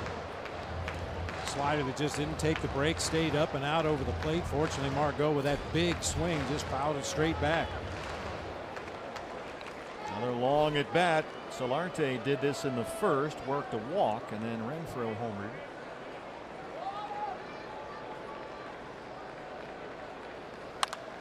And Margot slaps a single into left center. Peralta over to cut it off. Margot with good speed. He'll have the easy double.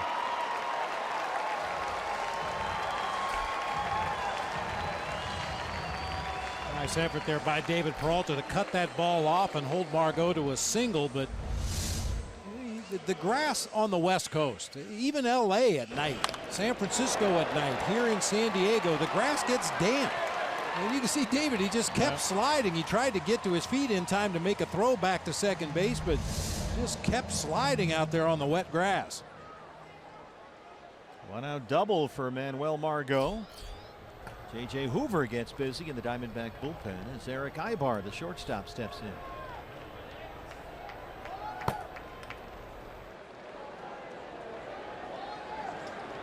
Ibar 0 for 2. He has flied out, grounded out.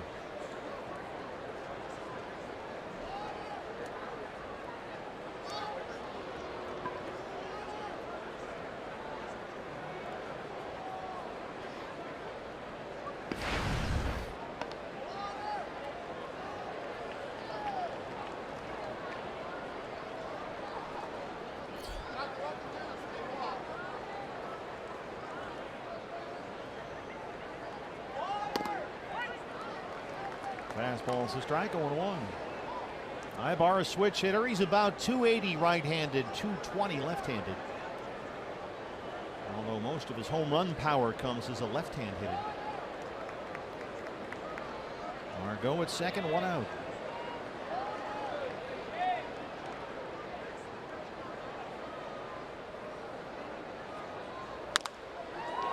Goldie backhands it at first, spins and throws. Corbin gets over there. Margot in at third.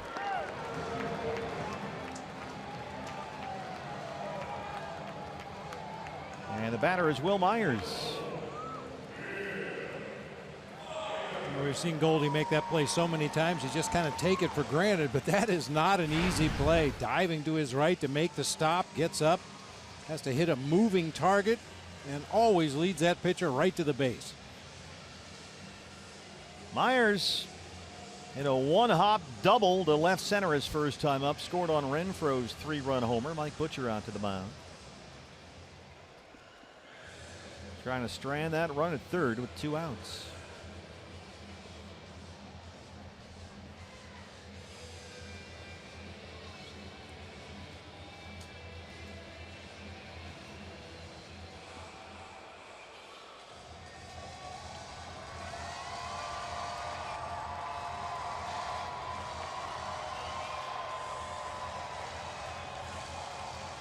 This is where it gets a little more challenging for Chris Herman behind the plate, because you know Patrick Corbin's probably going to have to use that slider against Will Myers at some point in this at bat.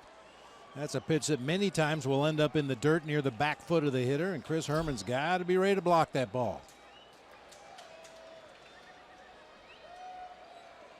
There you go. I mean, that's your first thought as a catcher with a runner at third base, especially with 2 outs in the inning. You have to assume every pitch might go in the dirt, even fastballs. And I say it all the time, catchers don't anticipate fastballs in the dirt, but in this situation you have to anticipate every pitch could possibly end up in the dirt. And Margot with excellent speed down there at third. Doesn't need a whole lot of room to come home. Fastball under the chin of Myers, and it's 2-0.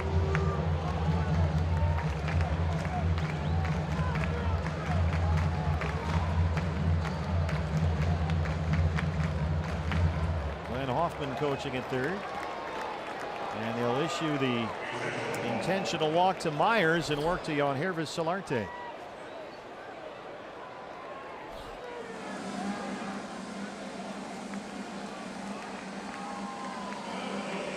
Solarte walked and scored in the first. He tapped back to the mound his last time up. Only a .213 hitter from the right side of the plate this year, so they'll work to Solarte. 2-1 and 2 out. Yeah, this could possibly be Patrick's last hitter if he doesn't get Solarte. You got Hunter Renfroe waiting on deck, who's already taken Patrick deep once in this game. Popped it up in front of home plate. Herman held on to that one at the last minute. A sigh of relief. It stays 4-2.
On the left there, Tom Harris, Cullen Maxey, Jim and Cindy Weber, and behind Jim Weber in the red shirt, that is Kimberly Riley, who is the wife of our home clubhouse manager and senior director of team travel, Roger Riley. It's Kimberly's birthday today. Oh, that's great. Happy birthday to Kimberly. She gets to see her husband a couple minutes a day. Yeah.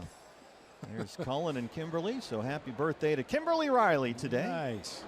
Down there with a whole bunch of Diamondback folks right next to our dugout. J.D. Martinez leads off the 6th against Luis Perdomo. As usual, we've seen a lot of D-backs fans around the gas lamp district, around the hotel, and here at the ballpark earlier today.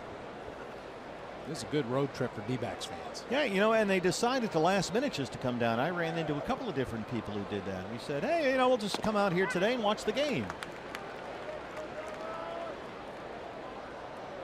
Not a bad way to spend a Monday. San Diego, nice weather today, nice cool night here.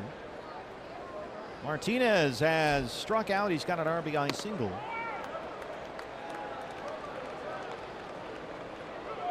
Well, once again, Luis Perdomo is pitching into the 6th inning. This is what he does. He's pitched at least 6 full innings in every one of his last 10 starts. He didn't go, Ramon de Jesus. 3 balls and 1 strike.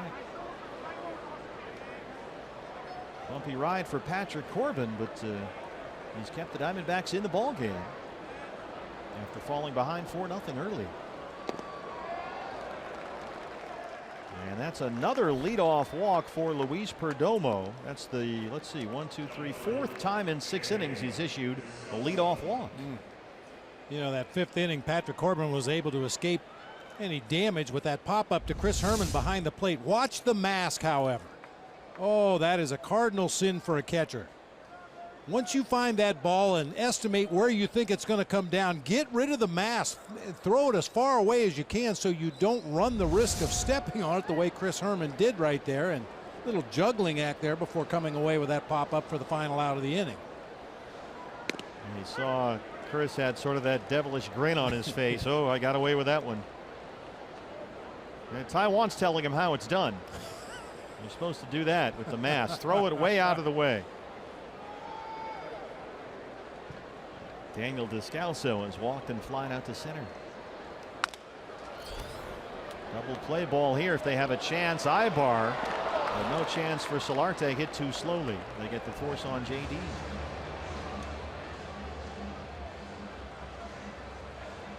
That's what Luis Perdomo does. The best ground ball pitcher in terms of frequency in baseball. And he's got 28 ground ball double plays this year. Couldn't quite turn 2 that time. So it's Descalso at first. 1 out for Jake Lamb. Jake into a double play back in the 2nd. He's 0 for 2. Hey, look, Padre relief pitchers. Hey, where'd they come from? I'm not sure. They weren't in the bullpen, but they're warming up down there now. Jake dropped to 6th in the batting order today, and Torey Lovullo was telling us this is something he's thought about doing for a little while now. It worked out with A.J. Pollock, taking some pressure off A.J. And ideally, Torey believes that his best lineup is Jake Lamb hitting above Goldie and J.D. Martinez. And there's a base hit. But even in the 6th spot in the order, he figures Jake is still going to walk into a situation where there's guys on base ahead of him. I think the most troubling thing about Jake Lamb recently is he just hasn't hit the ball hard. This is a nice line drive through the left side of the infield right here, but a lot of his outs have been 2, 3, 4 hop ground balls to the right side or lazy fly balls to center field. He just hasn't been squaring the ball up, barreling line drives around the field. Good to see that one go the opposite way. Yeah, he's in a 3 for 31 right now. A.J. is flying out and walked. Now, A.J. has been hitting 7th a lot lately, around there in the lineup somewhere, and it's worked out for him. He's got a 6-game hit streak.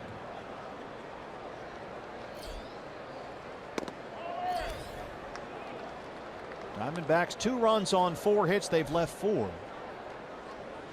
Padres 4 runs on 4 hits. They've left 3. Descalso is at 2nd and Lamb at 1st.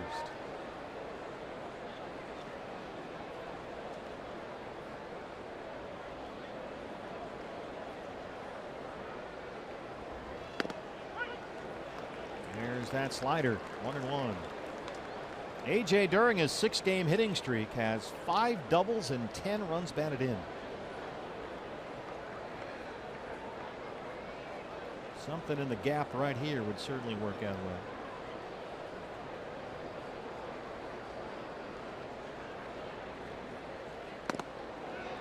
Two and one.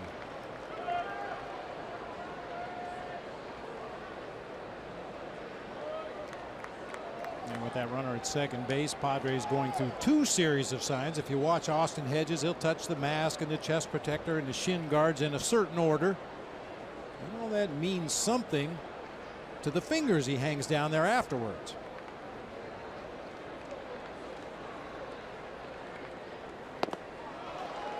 Missed with a fastball away on 2-1. 3-ball count now. Chris Herman on deck. Perdomo's already walked 5.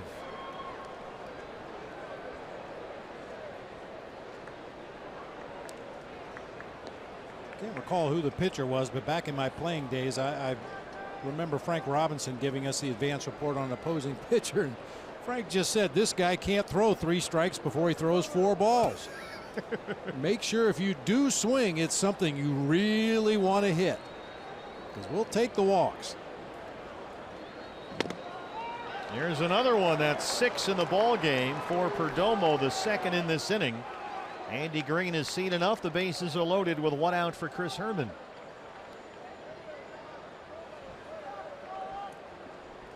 Well, this is a little bit of news because Perdomo had completed 6 full innings in 10 consecutive starts.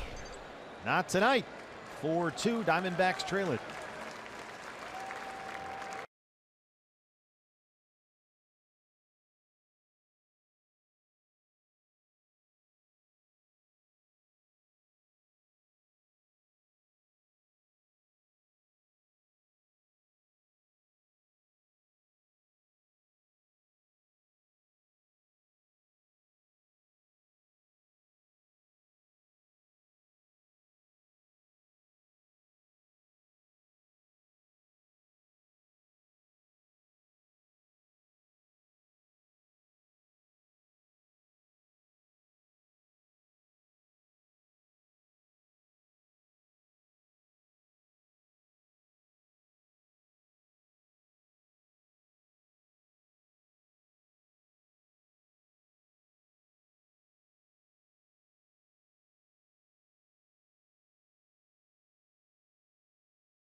Two, but a bases loaded 1 out threat here in the top of the 6th inning. So Andy Green in trouble really for the first time tonight. Goes to his bullpen, and the very reliable right-hander Craig Stammen comes on for San Diego. A 14 1/3 scoreless inning streak. Yeah, we showed you the shot of the Padres bullpen. They had a lefty warming up alongside Craig Stammen, but Andy Green chooses to go with a little more of a veteran presence out there on the mound, and perhaps has something to do with the pinch hitters available off the bench tonight for Torey Lovullo, why he goes to the right-hander here instead of the lefty. Chris Herman, the hitter, bases full, 1 out. Looks like Ildemaro Vargas is in the on-deck circle, ready to hit for Patrick Corbin. Now Vargas goes back into the dugout. They'll bring someone else out there. Herman has walked and struck out tonight 0 for 1. He scored a run in the 3rd. RBI single so far by Peralta and Martinez, the only Diamondback runs to this point.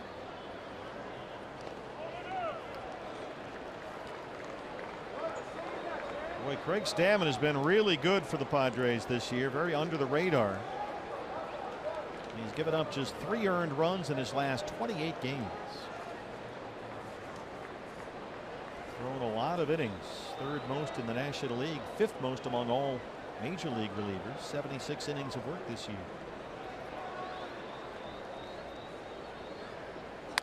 Herman gets one in the air. Renfroe drifting over near the line. Descalso with 3rd. Renfroe's got a big time arm. And good thing that they didn't try that. This guy can really throw out there.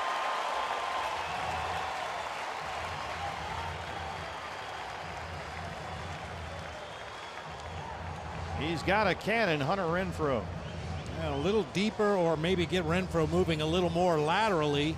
Yeah, you might take a chance, but as you said, I'm sure in the advance report they said don't try to run on this guy unless you're sure you can make it. So they had Vargas out there. He goes back, and Ray Fuentes will be the pinch hitter now. Bases loaded, 2 down. Ray 240 on the year, 3 homers. He started in center field yesterday against the Giants, went 0 for 3. So Fuentes hits for Corbin. Patrick's night ends here. In 5 innings, gave up 4 runs on 4 hits, 2 homers. Ray does have 2 pinch hit home runs this year. 5 for 15 as a pinch hitter.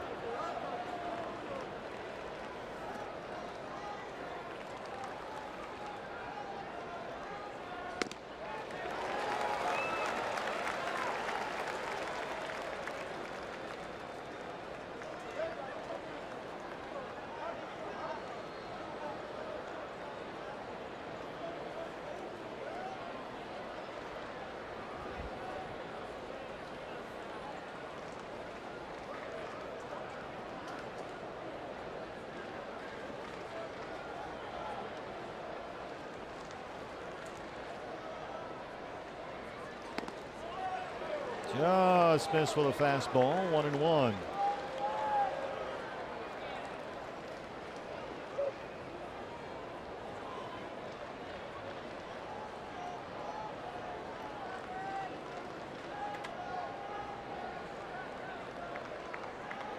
Perdomo responsible for all 3 D-backs base runners.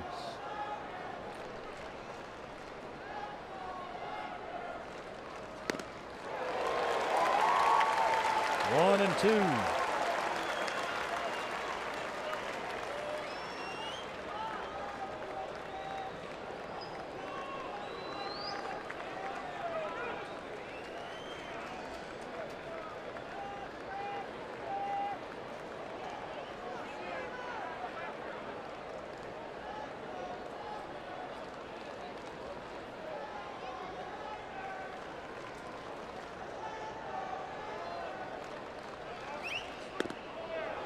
Just missed inside, 2 balls and 2 strikes.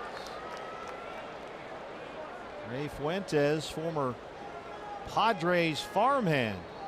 He spent 4 years in the San Diego minor league system. Acquired from the Red Sox in the deal that sent at one time Adrian Gonzalez from the Padres to Boston. 2 balls, 2 strikes, bases loaded, 2 outs. Popped it up. Here comes Will Myers from first. Diamondbacks down 2, leave him loaded.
field for David Peralta. You'll remember that ball that David cut off in the gap in left center field, hit by Manuel Margot in the bottom of the 5th. He may have tweaked something there. This was the play. Yeah, not sure exactly what. The left foot kind of gets jammed in the grass right there. He lands on his right hip as he skipped across that wet grass. Got up and threw the ball back in, but we didn't see anything the rest of the inning that would indicate that he was injured. But Fuentes stays in, and J.J. Hoover comes in from the bullpen. The Ash line call to the bullpen. The 47th appearance for the right-hander, a 3.89 ERA. Hunter Renfroe, a 3-run home run in the first inning, leads off the Padres 6th.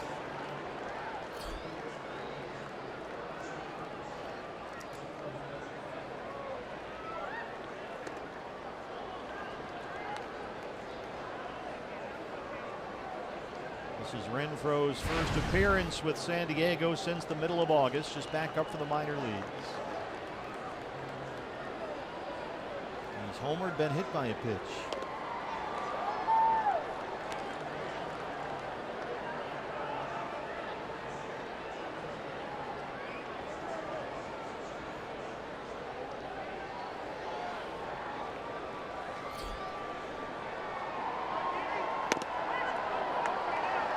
Renfroe was only down at AAA El Paso for 14 games, but while he was down there, he hit over 500.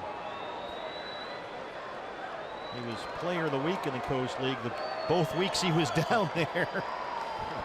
18 runs batted in 14 games. So the needle was moving. That's what Andy Green said he wanted to see from Hunter Renfroe. Just get on base more. Stop swinging at everything. Stop trying to hit a home run every time. Struck out a bunch, almost never walks. Well, he's got tremendous power. There's a lot of swing and miss still in there, though. Hoover strikes him out to start the 6th. Yeah, started him with a slow curveball, something we haven't seen much of from J.J. Hoover this season. Came back with a slider and then finished him off with a fastball up in the zone.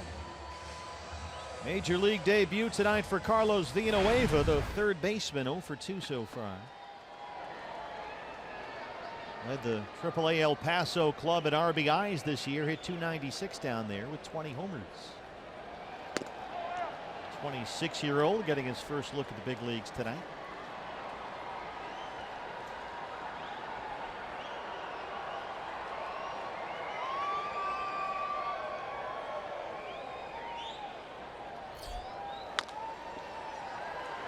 JJ off the wrist, can't pick it up in time.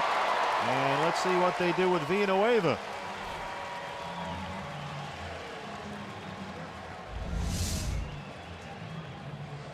If it's a base hit, it's his first career major league hit. They're pretty lenient with ground balls hit back to the pitcher, but that's a play that JJ will tell you he should have made. We'll see how they score it. E1 error goes up on the board. I think that's right.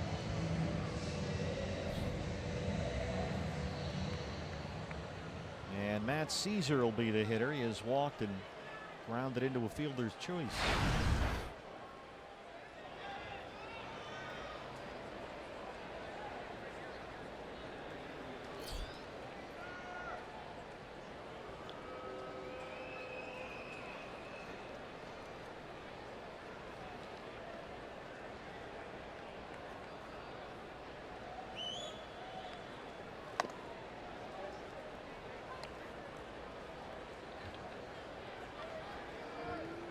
D-backs lead the season series with San Diego 10-6, but you'd never know it based on these last two series, the last one at Chase Field and the way tonight's gone so far. Padres have been a tough out. I'll tell you what, you really have to give a lot of credit to Andy Green to keep this Padres team pushing as hard as they have this deep into the season in what has pretty much been a forgettable season. But these Padres, as you said, have played the Diamondbacks tough every time out. Yeah, 1 of 2 of 3 from the D-backs last weekend at Chase Field.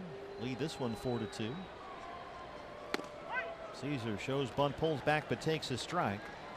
1-2. Andrew Chafin getting loose in the Diamondback bullpen.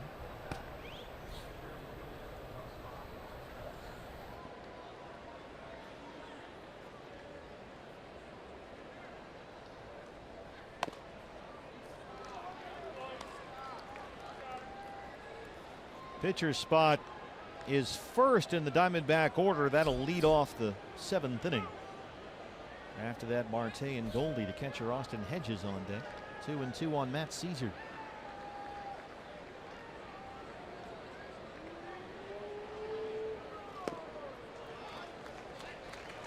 Slider missed, and it's full 3-2.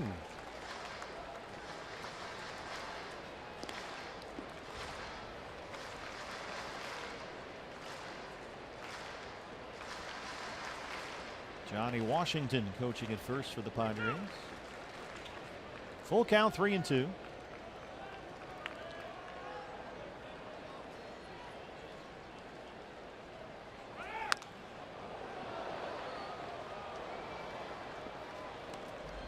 See, Michael Brenly's Red Sox beat the Orioles in extra innings, 10-8 at Oriole Park. Well, they played a boatload of extra inning games this year.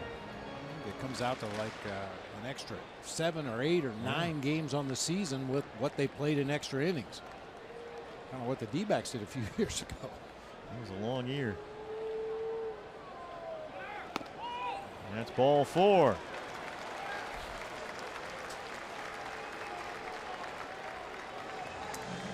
Well, that was a big win for the Red Sox. They stay now 3 games ahead of the Yankees because the Yankees are in a big series for that American League wild card this week. They're playing the Twins, and New York beat Minnesota 2-1 at Yankee Stadium.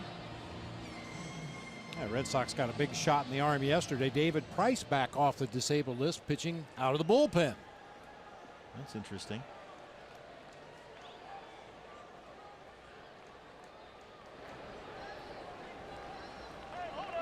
There's Austin Hedges. Herman wants a word. Dodgers lost at Philadelphia 4-3.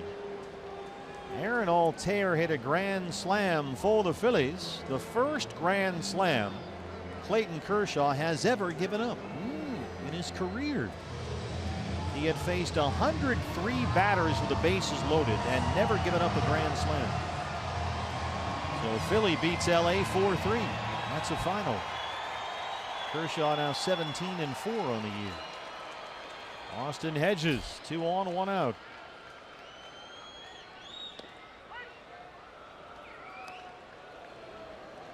Yeah, JJ showing a new wrinkle tonight, throwing some of those big curveballs up there. Yeah, generally, he's just a sinker slider guy. That's how he's made his living at the major league level, but showing a slower, bigger breaking ball to start the sequence.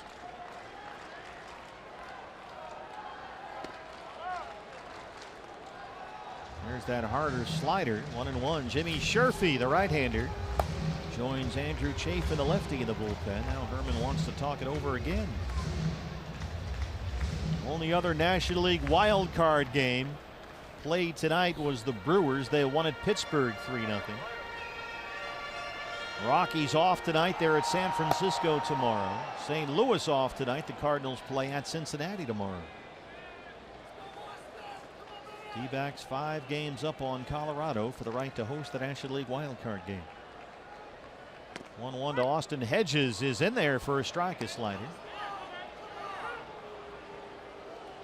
Pitcher's spot up next for the Padres, Hector Sanchez in the on-deck circle. He's been one of Andy Green's best pinch hitters this year. Long-time Giant backup catcher. A quick pitch there, 2-2.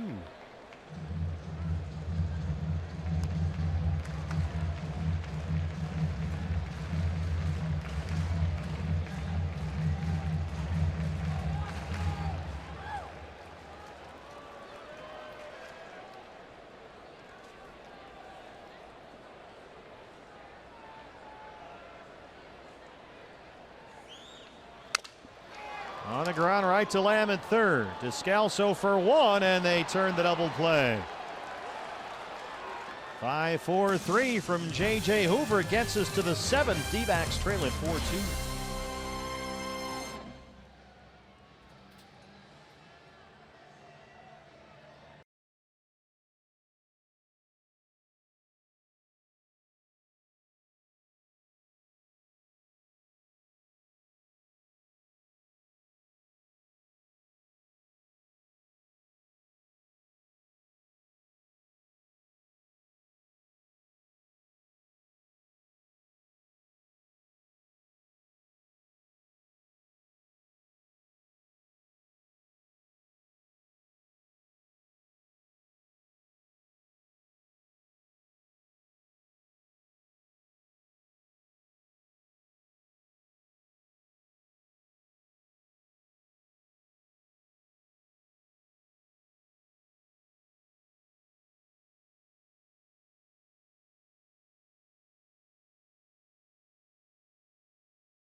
Fans, anytime the D-backs score 5 runs or more, Taco Bell is giving away 3 free tacos with the purchase of a large drink between 4 and 6 the following day at participating locations. Okay, pitcher's spot is first in the Diamondback order right now. As soon as Gregor Blanco was announced as the pinch hitter to face the right-hander Craig Stammen, Andy Green sprinted out of the dugout, and he's going to go to his lefty, so we'll take another break from Petco Park. Diamondbacks trail the Padres 4-2.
Come up here to start the 7th inning. The left-hand pinch hitter was announced by the Diamondbacks, Gregor Blanco. So Andy Green pulls the right-hander Craig Stammen, goes to his lefty Buddy Bauman. So Lavello counters by recalling Blanco, and Adam Rosales will hit.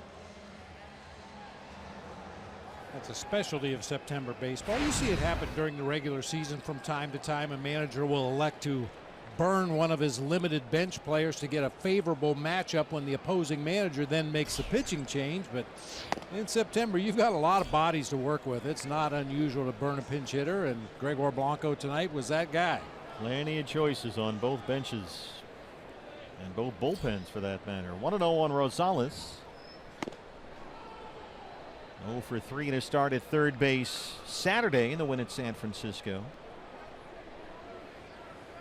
Diamondbacks only 4 hits tonight. They've left 7 runners on base. And a golden opportunity in the top of the 6th inning. Bases loaded, 1 out, but couldn't get a run home. And now Rosales ahead 3-0 to start the 7th. Have the Padres been in a bench clear recently? Looks like Buddy Bauman got the worst of it somewhere. Something's going on there.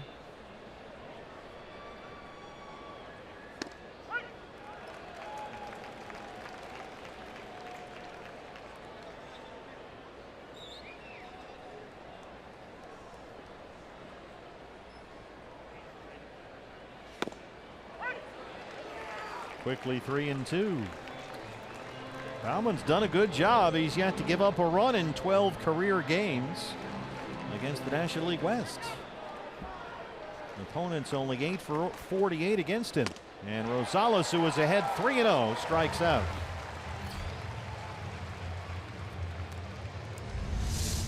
Fastball up and out over the plate. Bauman has one of those unusual deliveries. It probably takes a couple pitches to figure out where his release point is. He's pitched extremely well here at Petco, and 20 career appearances in this ballpark, an .096 earned run average. Ketel Marte, the switch hitter, will bat now from the right-hand side. He singled and scored in the 3rd. Ketel 280 from the left side, 235 as a right-hand batter.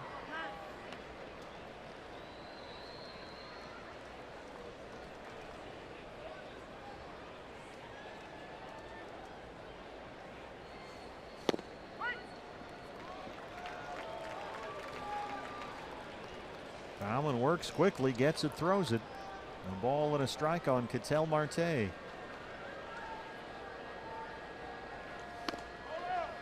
Missed away, 2-1. Ketel walked twice in his start yesterday against the Giants. 1 for 3 tonight.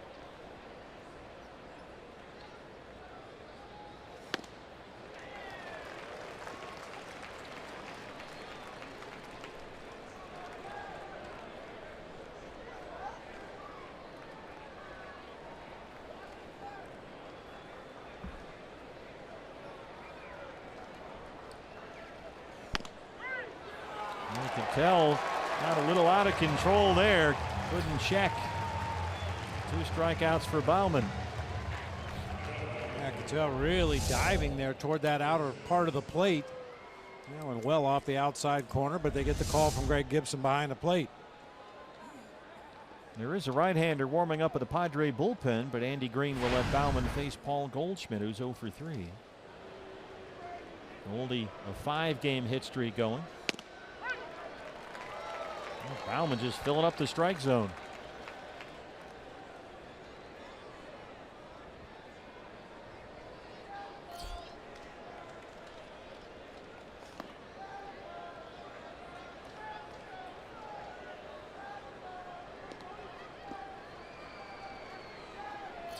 Kirby Yates, the right-hander, is ready in the San Diego pen.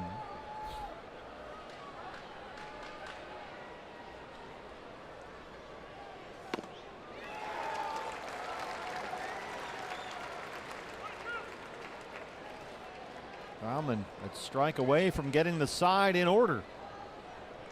JD Martinez on deck. 1-2 to Goldie. That's behind Tony Perez Chica coaching at third. Little change for Torey Lovullo tonight. Goldie and JD Martinez 3 and 4 in the lineup. Jake Lamb drops to 6th. JD has singled and walked tonight. He's got an RBI. Bouncing ball to shortstop, right to Ibar. Short hop, Myers at first, hangs on. And we stretch in San Diego. Diamondbacks trail the Padres 4-2.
Padres 4-2. It's hockey season.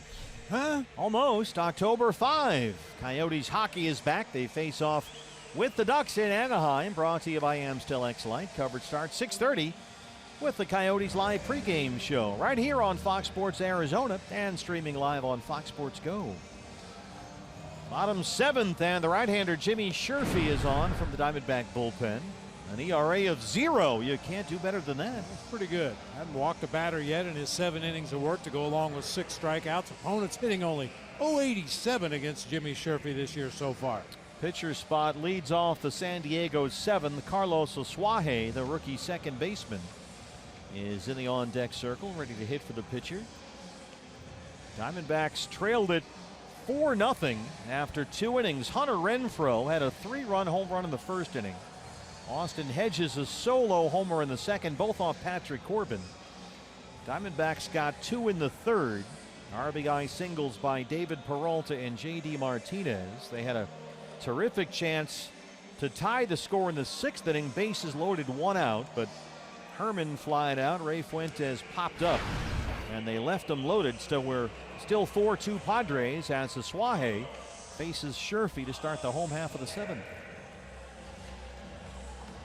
Greg Gibson addressing Carlos Asuaje. Asuaje, a 6-game hit streak on the line as he steps in here. Diamondbacks will put the shift on and put 3 infielders on the right side. Yeah, that's where I go right there. There's so many names on that card. Greg Gibson couldn't find Carlos Asuaje. Got to cross him off the list. Asuaje came over from the Red Sox in that same Craig Kimbrell deal that brought the Padres Manuel Margot.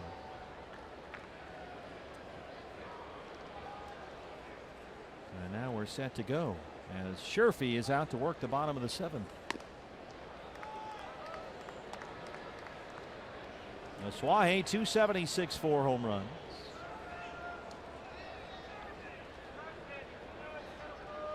Asuaje last year played almost all season at AAA El Paso. Was Pacific Coast League Rookie of the Year.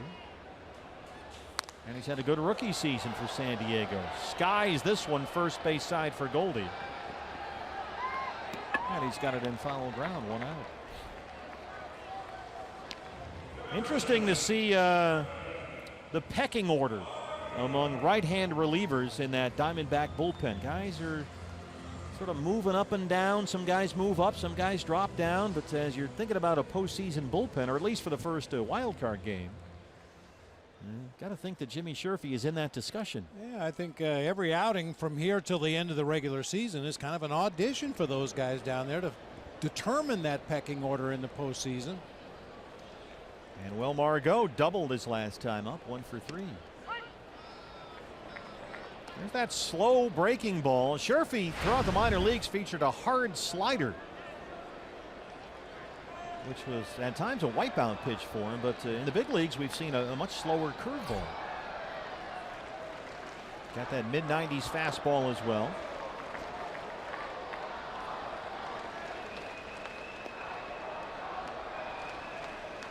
I mean, the bottom line is Torrey and the team are trying to win every ball game the rest of the way, obviously, but in doing so, you might as well take a real good look.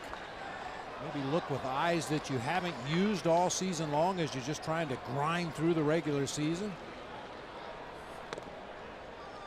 There's that breaking ball again, missed with it 1 and 2. Well, they've got eyes on him here. Mike Hazen is on this trip. D-backs GM Jared Porter, assistant GM, is here as well.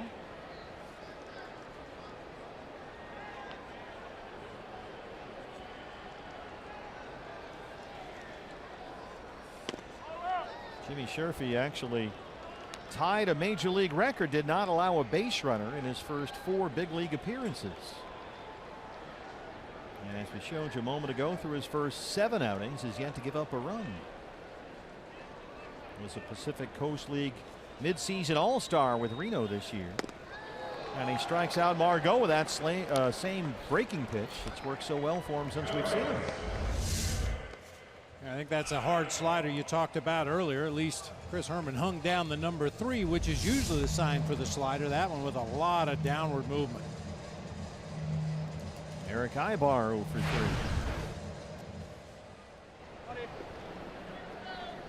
D-backs in the 8th will have Martinez, Descalso, Lamb due up 4, 5, and 6. There is action in the Padre bullpen.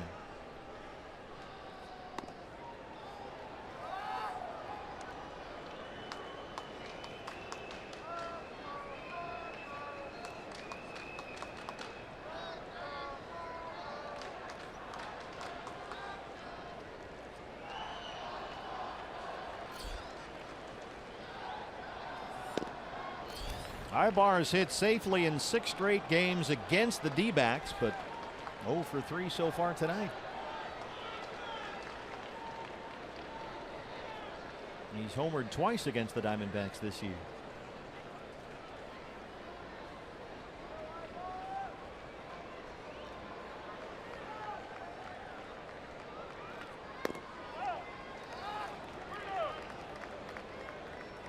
Breaking ball missed away. It's 3-0.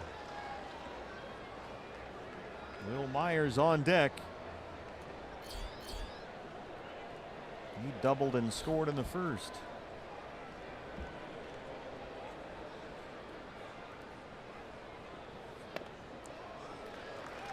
All 4, 2-out walk issued by Sherfy, and now you've got some work to do with Myers.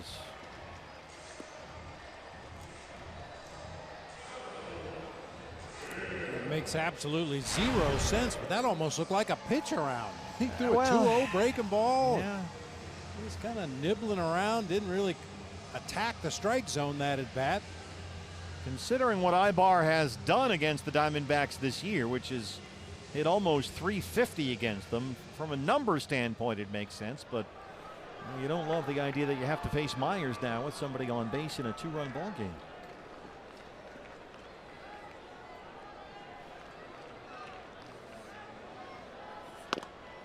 In with a fastball, 1-0. Will Myers has 28 home runs this year. He's matched his career high, but only 7 of those home runs have come here at Petco Park. His OPS this season drops 150 points in his home ballpark. Game 2 of this series tomorrow night on Fox Sports Arizona. Diamondback Live pregame show at 6:30. First pitch 7:10. Zach Godley against Travis Wood. Ibar at first, 2 outs, 1-0 on Will Myers.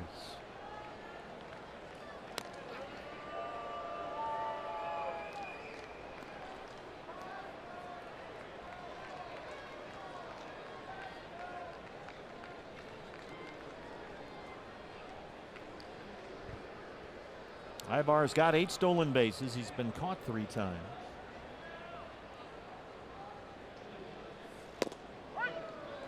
Here's that breaking pitch. A strike. It's 1-1.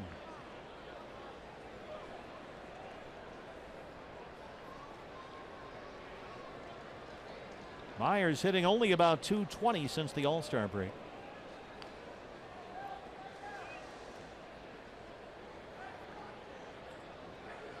It should be a pick to first base. You see that thumb pop out there from Chris Herman. Chris looking into the dugout for Robbie Hammock. Hammer signaling in what he wants to do from the dugout. Yeah, Robbie Hammock just signals for the throw over to first base and a potential pitch out. Catchers are responsible for calling the signs for what pitch they want thrown. There's that breaking ball again. 1-2.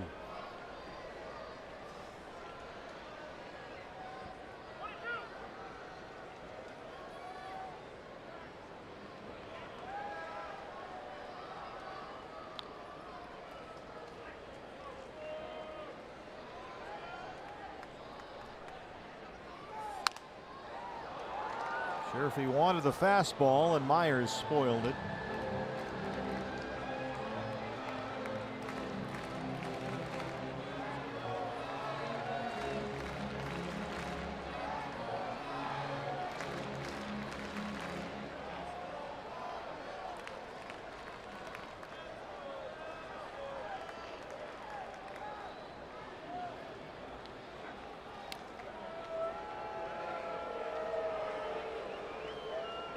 Sherfy can be a little slow to the plate when he uses the big leg kick, but he also has a slide step that he showed on the previous delivery that could slow down Ibar over there at first base.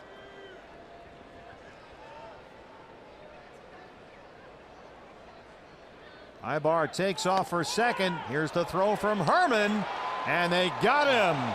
Chris Herman, second time tonight. He's thrown out a Padre trying to steal second.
Hey fans, a home run tonight means a free jumbo jack tomorrow at participating Jack in the Box locations with the purchase of a large drink.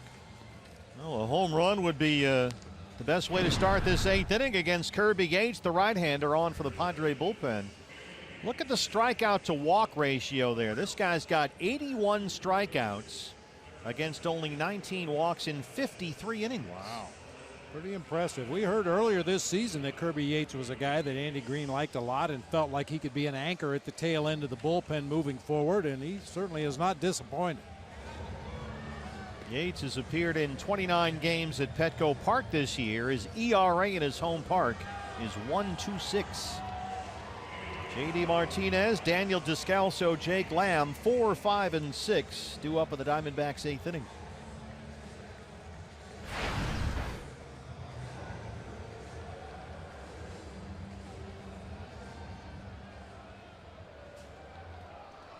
Martinez has an RBI single and a walk tonight, 1 for 2. Named today the National League Player of the Week for the 2nd week in a row. He's won it 4 times this year. First time in the awards history that's ever happened.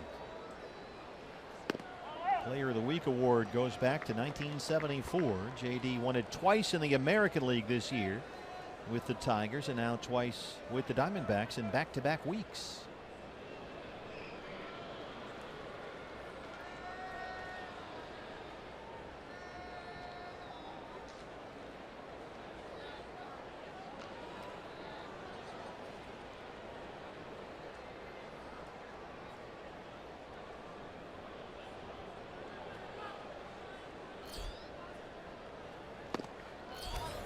.95, swing and a miss, 1-1.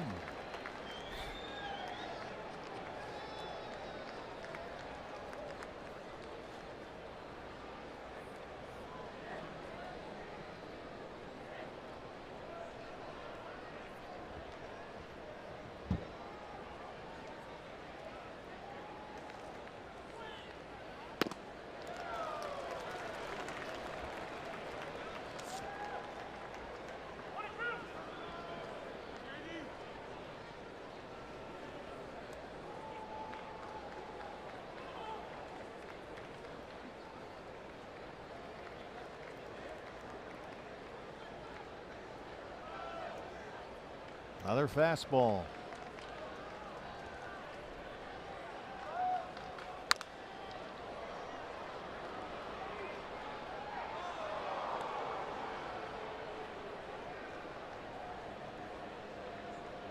Torey Lovello asked about J.D. Martinez winning that Player of the Week award again. Daniel Descalso on deck. What has impressed Torey, besides all the home runs obviously, is the way that JD prepares. Asks a lot of questions. That's the stuff that folks don't see. Missed inside, 2-2. Skipper thought it was very impressive the way JD got in here. A lot of hype after he was acquired from the Tigers and acclimated himself to the clubhouse almost immediately. Has really fit in.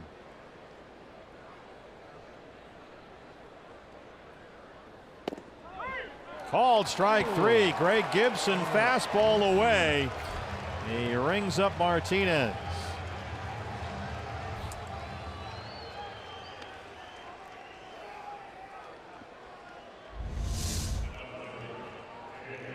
That's right at the bottom of the zone. Good pitch.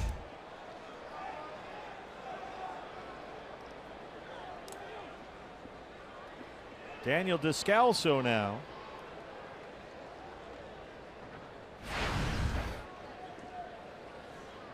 Ten home runs this year, one of them against Kirby Yates.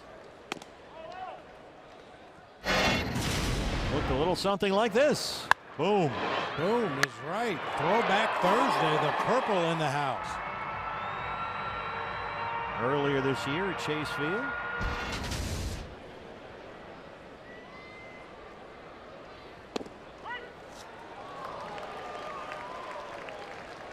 That is the only earned run that Kirby Yates has given up in 5 games against the Diamondbacks this year.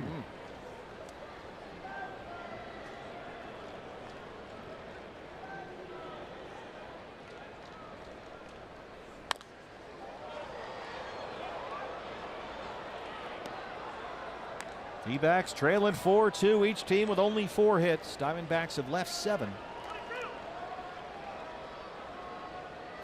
David Hernandez warms up with the Diamondback bullpen.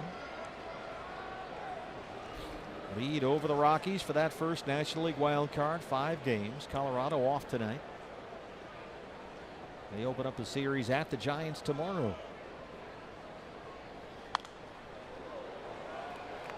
Only other National League wild card game of note tonight was Milwaukee. They beat the Pirates in Pittsburgh. Ryan Braun homered. So Milwaukee picks up a half game, now only 2 games behind the Rockies for that second NL wild card. Cardinals 4.5 back. They're off tonight. They play at Cincinnati tomorrow.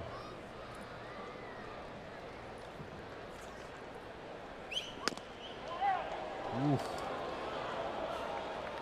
Hard change up there, just missed 2-2. Good take by Descalso.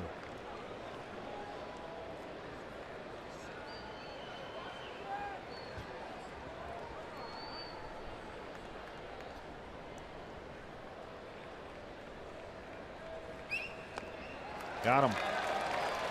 Went to the slider. 2 strikeouts for Kirby Yates.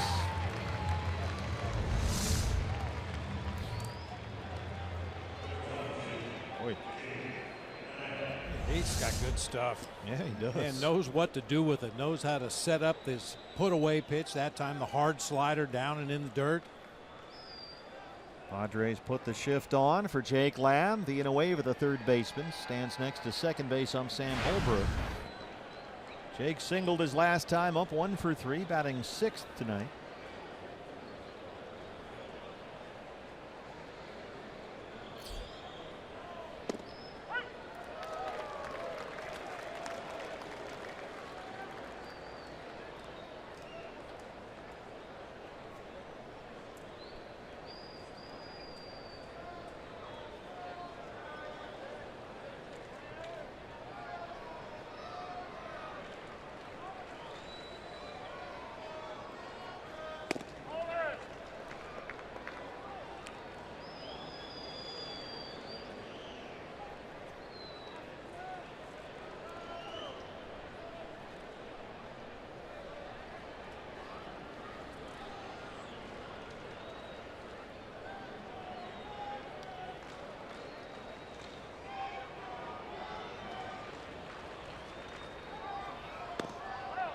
Diamondbacks have only 1 base hit since the J.D. Martinez RBI single in the 3rd.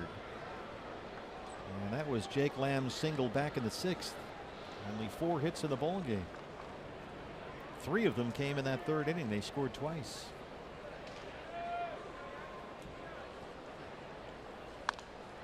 Two and 2. Yates a strike away from striking out the side.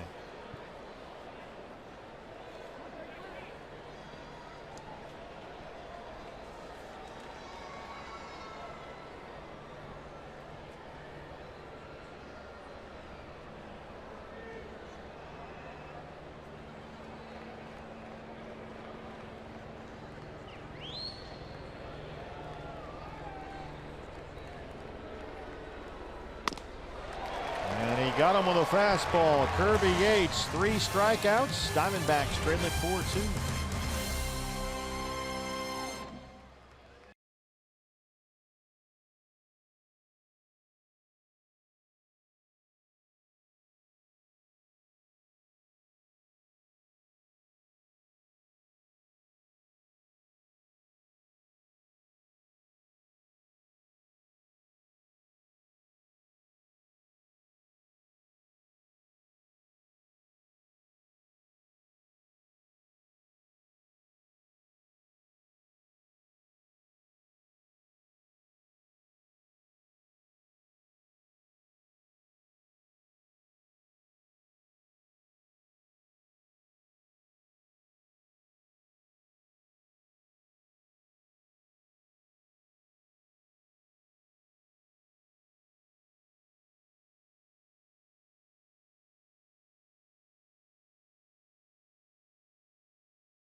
Behind the plate, our Chaz Roberts, air conditioning and plumbing, cool plays of the game. He's thrown out 2 Padre base stealers tonight. Yeah, 2 pretty fast Padre base runners in this game, and the last one was not a quick delivery from Jimmy Sherfy. Let's just put it that way. I had him at 1-8 in his delivery to home plate, so Chris Herman had to make up for that time with a quick release and strong throw to second base. And ideally, you want to be right around 1-3 or so, right? 1-3, 1-4. That's about the, anything slower than that, you should be able to steal a base. Anything quicker than that, you should not be able to steal the base. But Chris Herman, as I said, made up a lot of time as David Hernandez takes over on the mound. He'll navigate the middle of this Padre order. Will Myers was the batter when Eric Ibar was thrown out, trying to steal to win the 7th. So Myers, who doubled and scored in the first inning, leads off the 8th. Myers, Solarte, Renfroe, 3, 4, and 5 due up.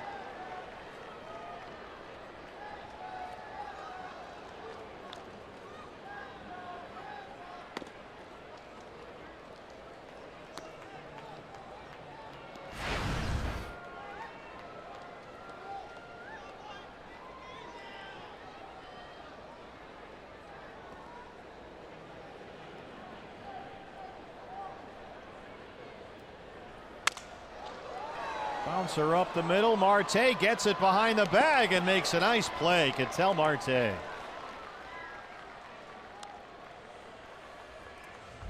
read those hops perfectly. Saw the short hop he wanted to get, smother that ball before it had a chance to take a bad hop, and then fires on the move to get Will Myers, who still runs extremely well by about a half a step. Yeah, Myers, a 20 stolen base guy again this year. That'll bring up Jan Hervey. Solarte 0 for 2.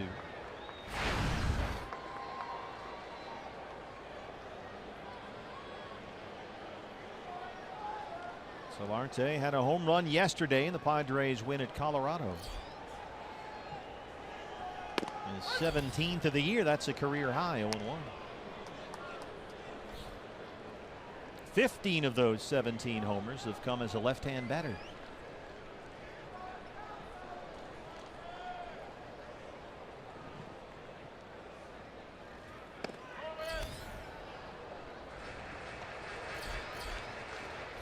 Mr. Hand is up again, the left-hand closer, Brad Hand. Diamondbacks in the 9th will have the lower third of the order due up. Pollock, Herman in the pitcher spot. Oh, check that. Fuentes is the left fielder batting 9th.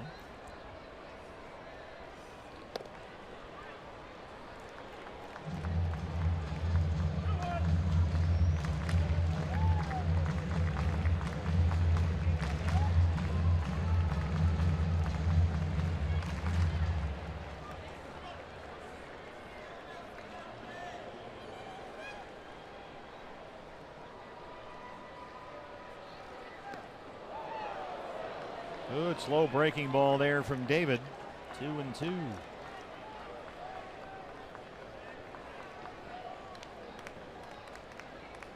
Torey Lovullo, Ron Gardenhire, Jerry Narron going over their options for the 9th inning. Boy, Torey's got some really good sounding boards down there in that dugout. Gardy and Jerry, Robbie Hammock. Zoom ball from Hernandez. Chris Herman used to do that all the time last year, do that full jump up like he's trying to get a rebound or something. Yeah, most catchers' range is from side to side behind the plate, but Chris Herman shows he's got some ups back there. Gets vertical. I think he does that just for fun. Full count on Solarte, 3-2. Well, after you've been in a full squat for 3 hours, it feels good to stand up, I bet stretch, it does, and yeah. jump. Yeah. On Gardenhire on the right, Jerry Narron behind Torey on the left. Occasionally, it's a little bit like a flow chart. If this happens, then we're going to do that. If this happens, we're going to do that. You know, what I remember from flow charts in college, you start with a question, yes, no, and then you just keep going and answering your own questions. You do the same thing with that lineup card and the pitchers that you have available. Got him with a fastball, 2 down. X equals Y, and Some of that stuff, yeah. Probability and outcome, right? Yeah, absolutely. If this, then that. Hunter Renfroe, who was banished to the minor leagues for a couple of weeks in the middle of last month, rejoined the Padres today, hit a 3-run home run in his first at bat in a month in the big leagues, his 21st of the year. Patrick Corbin gave up 2 homers, the Renfroe 3-run shot in the first, Austin Hedges' solo shot in the second, and that has been all the Padres scoring tonight. They have 4 runs on 4 hits, 2 homers.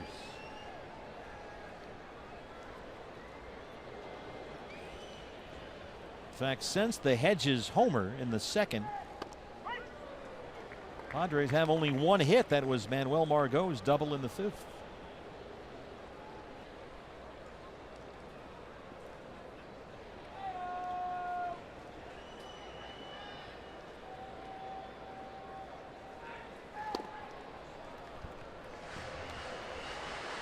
Slider missed, or Renfroe didn't chase more accurately. That's a pitch he will often chase. He was striking out about 30% of the time when he was sent down to the minors. Jake Lamb's at third.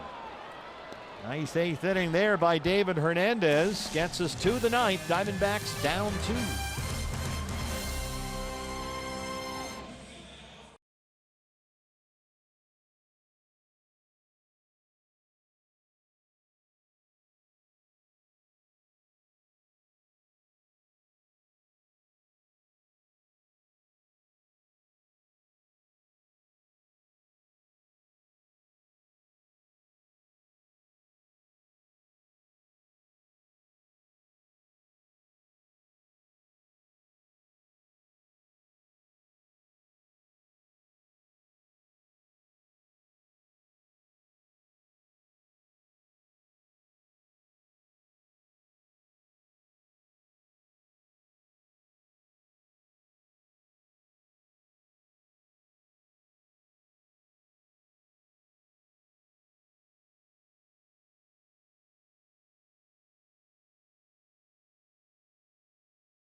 Trailing 4-2, our Gila River game summary. J.D. Martinez an RBI single, David Peralta an RBI single, both in the 3rd inning. All the offense tonight for the Diamondbacks. Padres have 2 home runs, a 3-run shot from Hunter Renfroe, solo homer by Austin Hedges for all of their scoring. Their closer Brad Hand is on to start the 9th inning. 16 saves since July 23rd. 18 on the year. An ERA of 2.30. 96 strikeouts. That is 3rd most among all National League relievers. A.J. Pollock leads it off. Now, pardon the pun, but Brad has been a handful this year. See what you did there. You don't see a lot of left-handed closers in Major League Baseball, and usually when you do, they're Billy Wagner types that throw 100 miles an hour. Aroldis Chapman. Yeah. First pitch swinging, backs up Margot in center.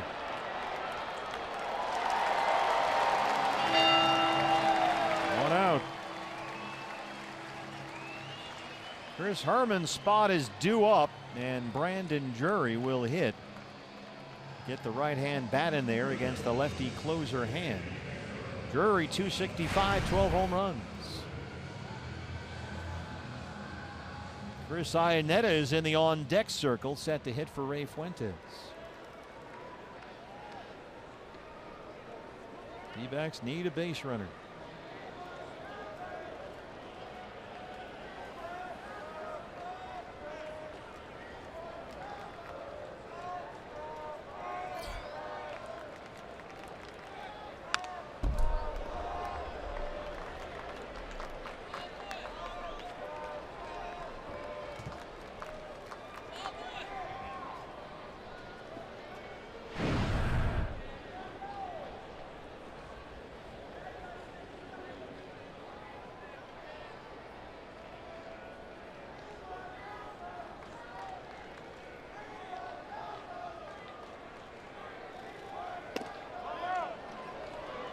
1-1. D-backs, unless they can come back here, will fall to 3-4 at Petco Park this season. 10-7 against the Padres overall this year, with 2 more to play here, Tuesday and Wednesday.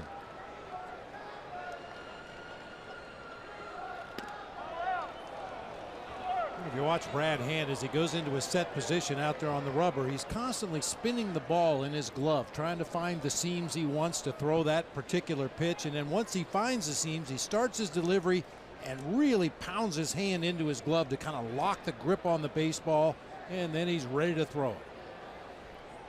He's spinning the ball around there, trying to find the right grip, and then he'll pound it into his glove right there. Base hit for Drury. There's your base runner. And they'll get the tying run to the plate as Chris Iannetta comes up.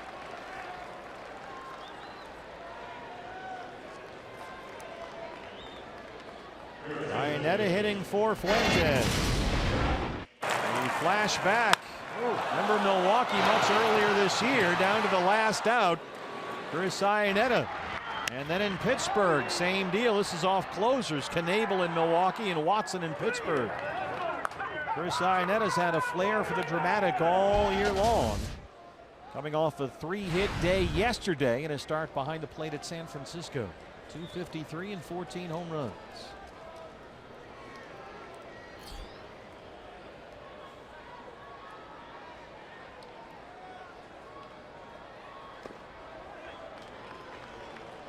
Pitcher spot is due up next. That's the leadoff spot in the order, and Christian Walker is in the on deck circle for the Diamondbacks.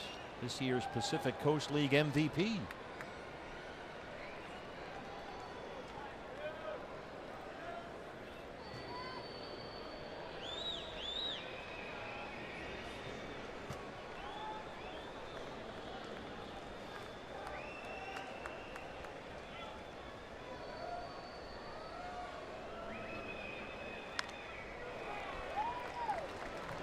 And got the slider in there, 1-1.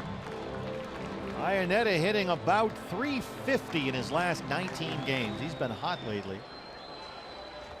3 home runs over that stretch.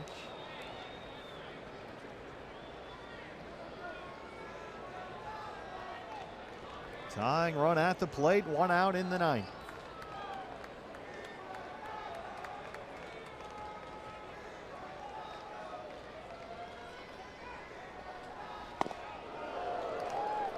Missed with a fastball, 2-1. D-backs have out hit the Padres 5-4. They've left 7.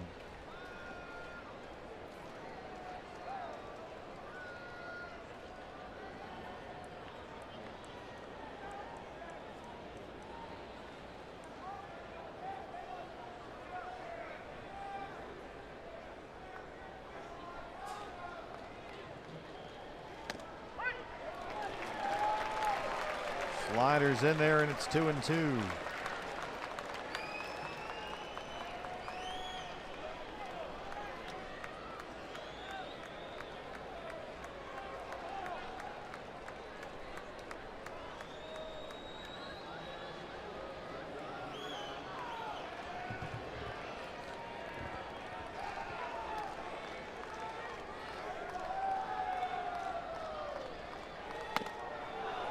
He's off a fastball up and away, and Iannetta, as he's done so often this year, works it full. Walker on deck.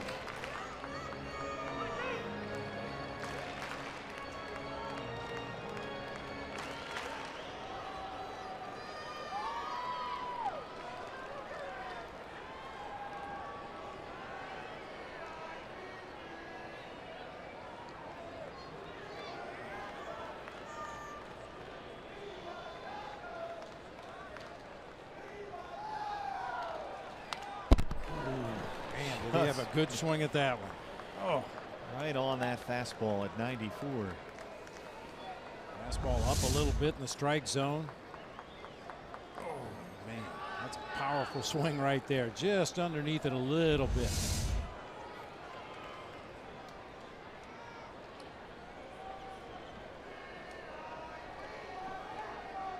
This has become a stereotypical Chris Iannetta at bat.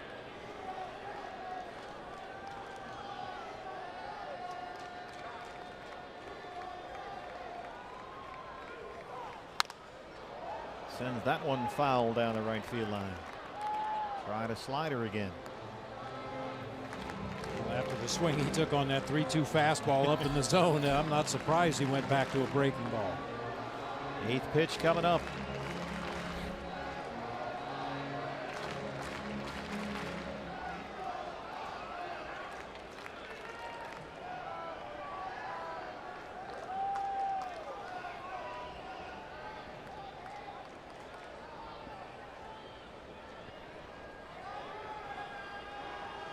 Back to the fastball.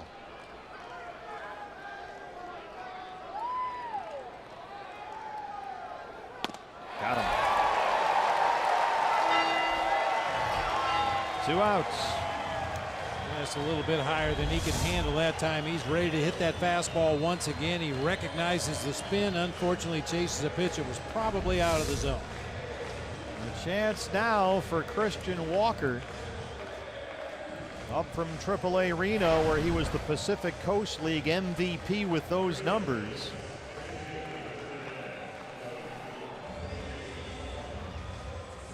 Tying run at the plate, 2 outs in the 9th.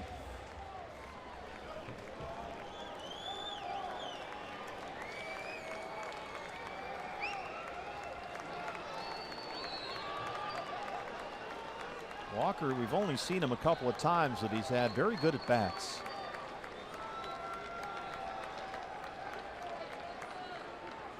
Myers plays behind the runner, Drury at first. There goes Brandon. He did not go. Ramon DeJesus. Drury takes second.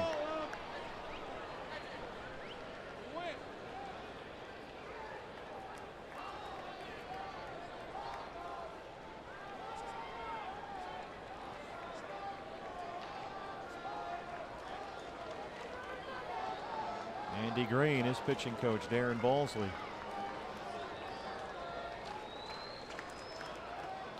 Walker finished this year leading all of minor league baseball in RBIs. 32 home runs, a new Reno single season record. And keep in mind those numbers were all accumulated in a 140 game regular season in the minors. 1-1. Led the Coast League in runs and RBIs.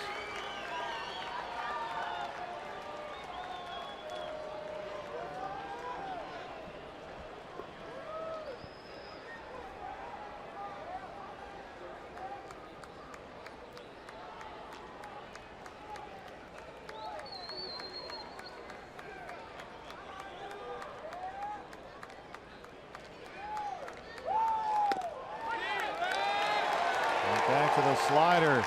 1-2.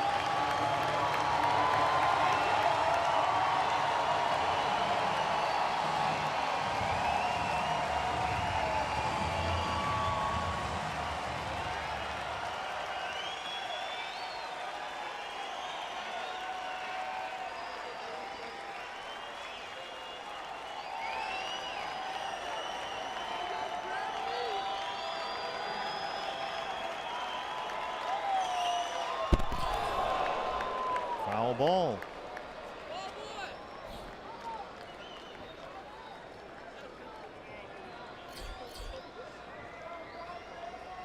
Fastball running up and in right there. Walker ready to protect anything. Just does get a piece of the handle that time. Diamondbacks Live, presented by CenturyLink. Post-game show with Todd is next.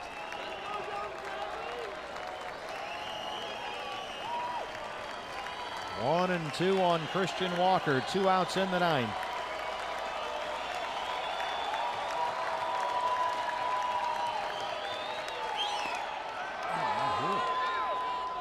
He did not go, says Ramon DeJesus. And so Walker will get the base, and now the Diamondbacks will get the go-ahead run to the plate. He checked his swing, and the ball hit him. Mark McGuire, the bench coach, on the phone with the Padres video people. Ketel Marte will be the hitter. Back to that breaking ball down and in, caught him on the back foot and then hit Hedges in the chest protector. As you said, they had to appeal down to first base. DeJesus said no, he did not swing, so the hit by pitch is in effect. And Walker will head down to first, representing the tying run in the game. Hazelbaker will run for Walker.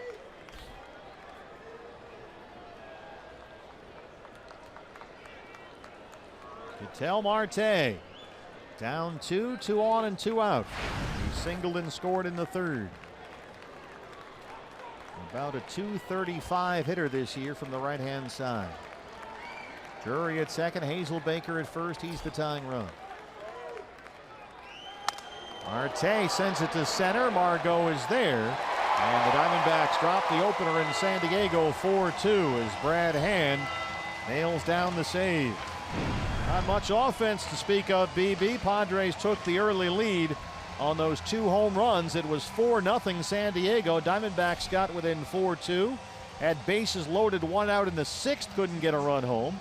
And we finish up 4-2 San Diego. Yeah, and they probably could have done a little bit more damage in that third inning when they did score 2 runs, but left a couple runners on base. Had some chances there as well. Just couldn't find that big knock tonight. More from Petco Park after this. Diamondbacks drop the opener here 4-2.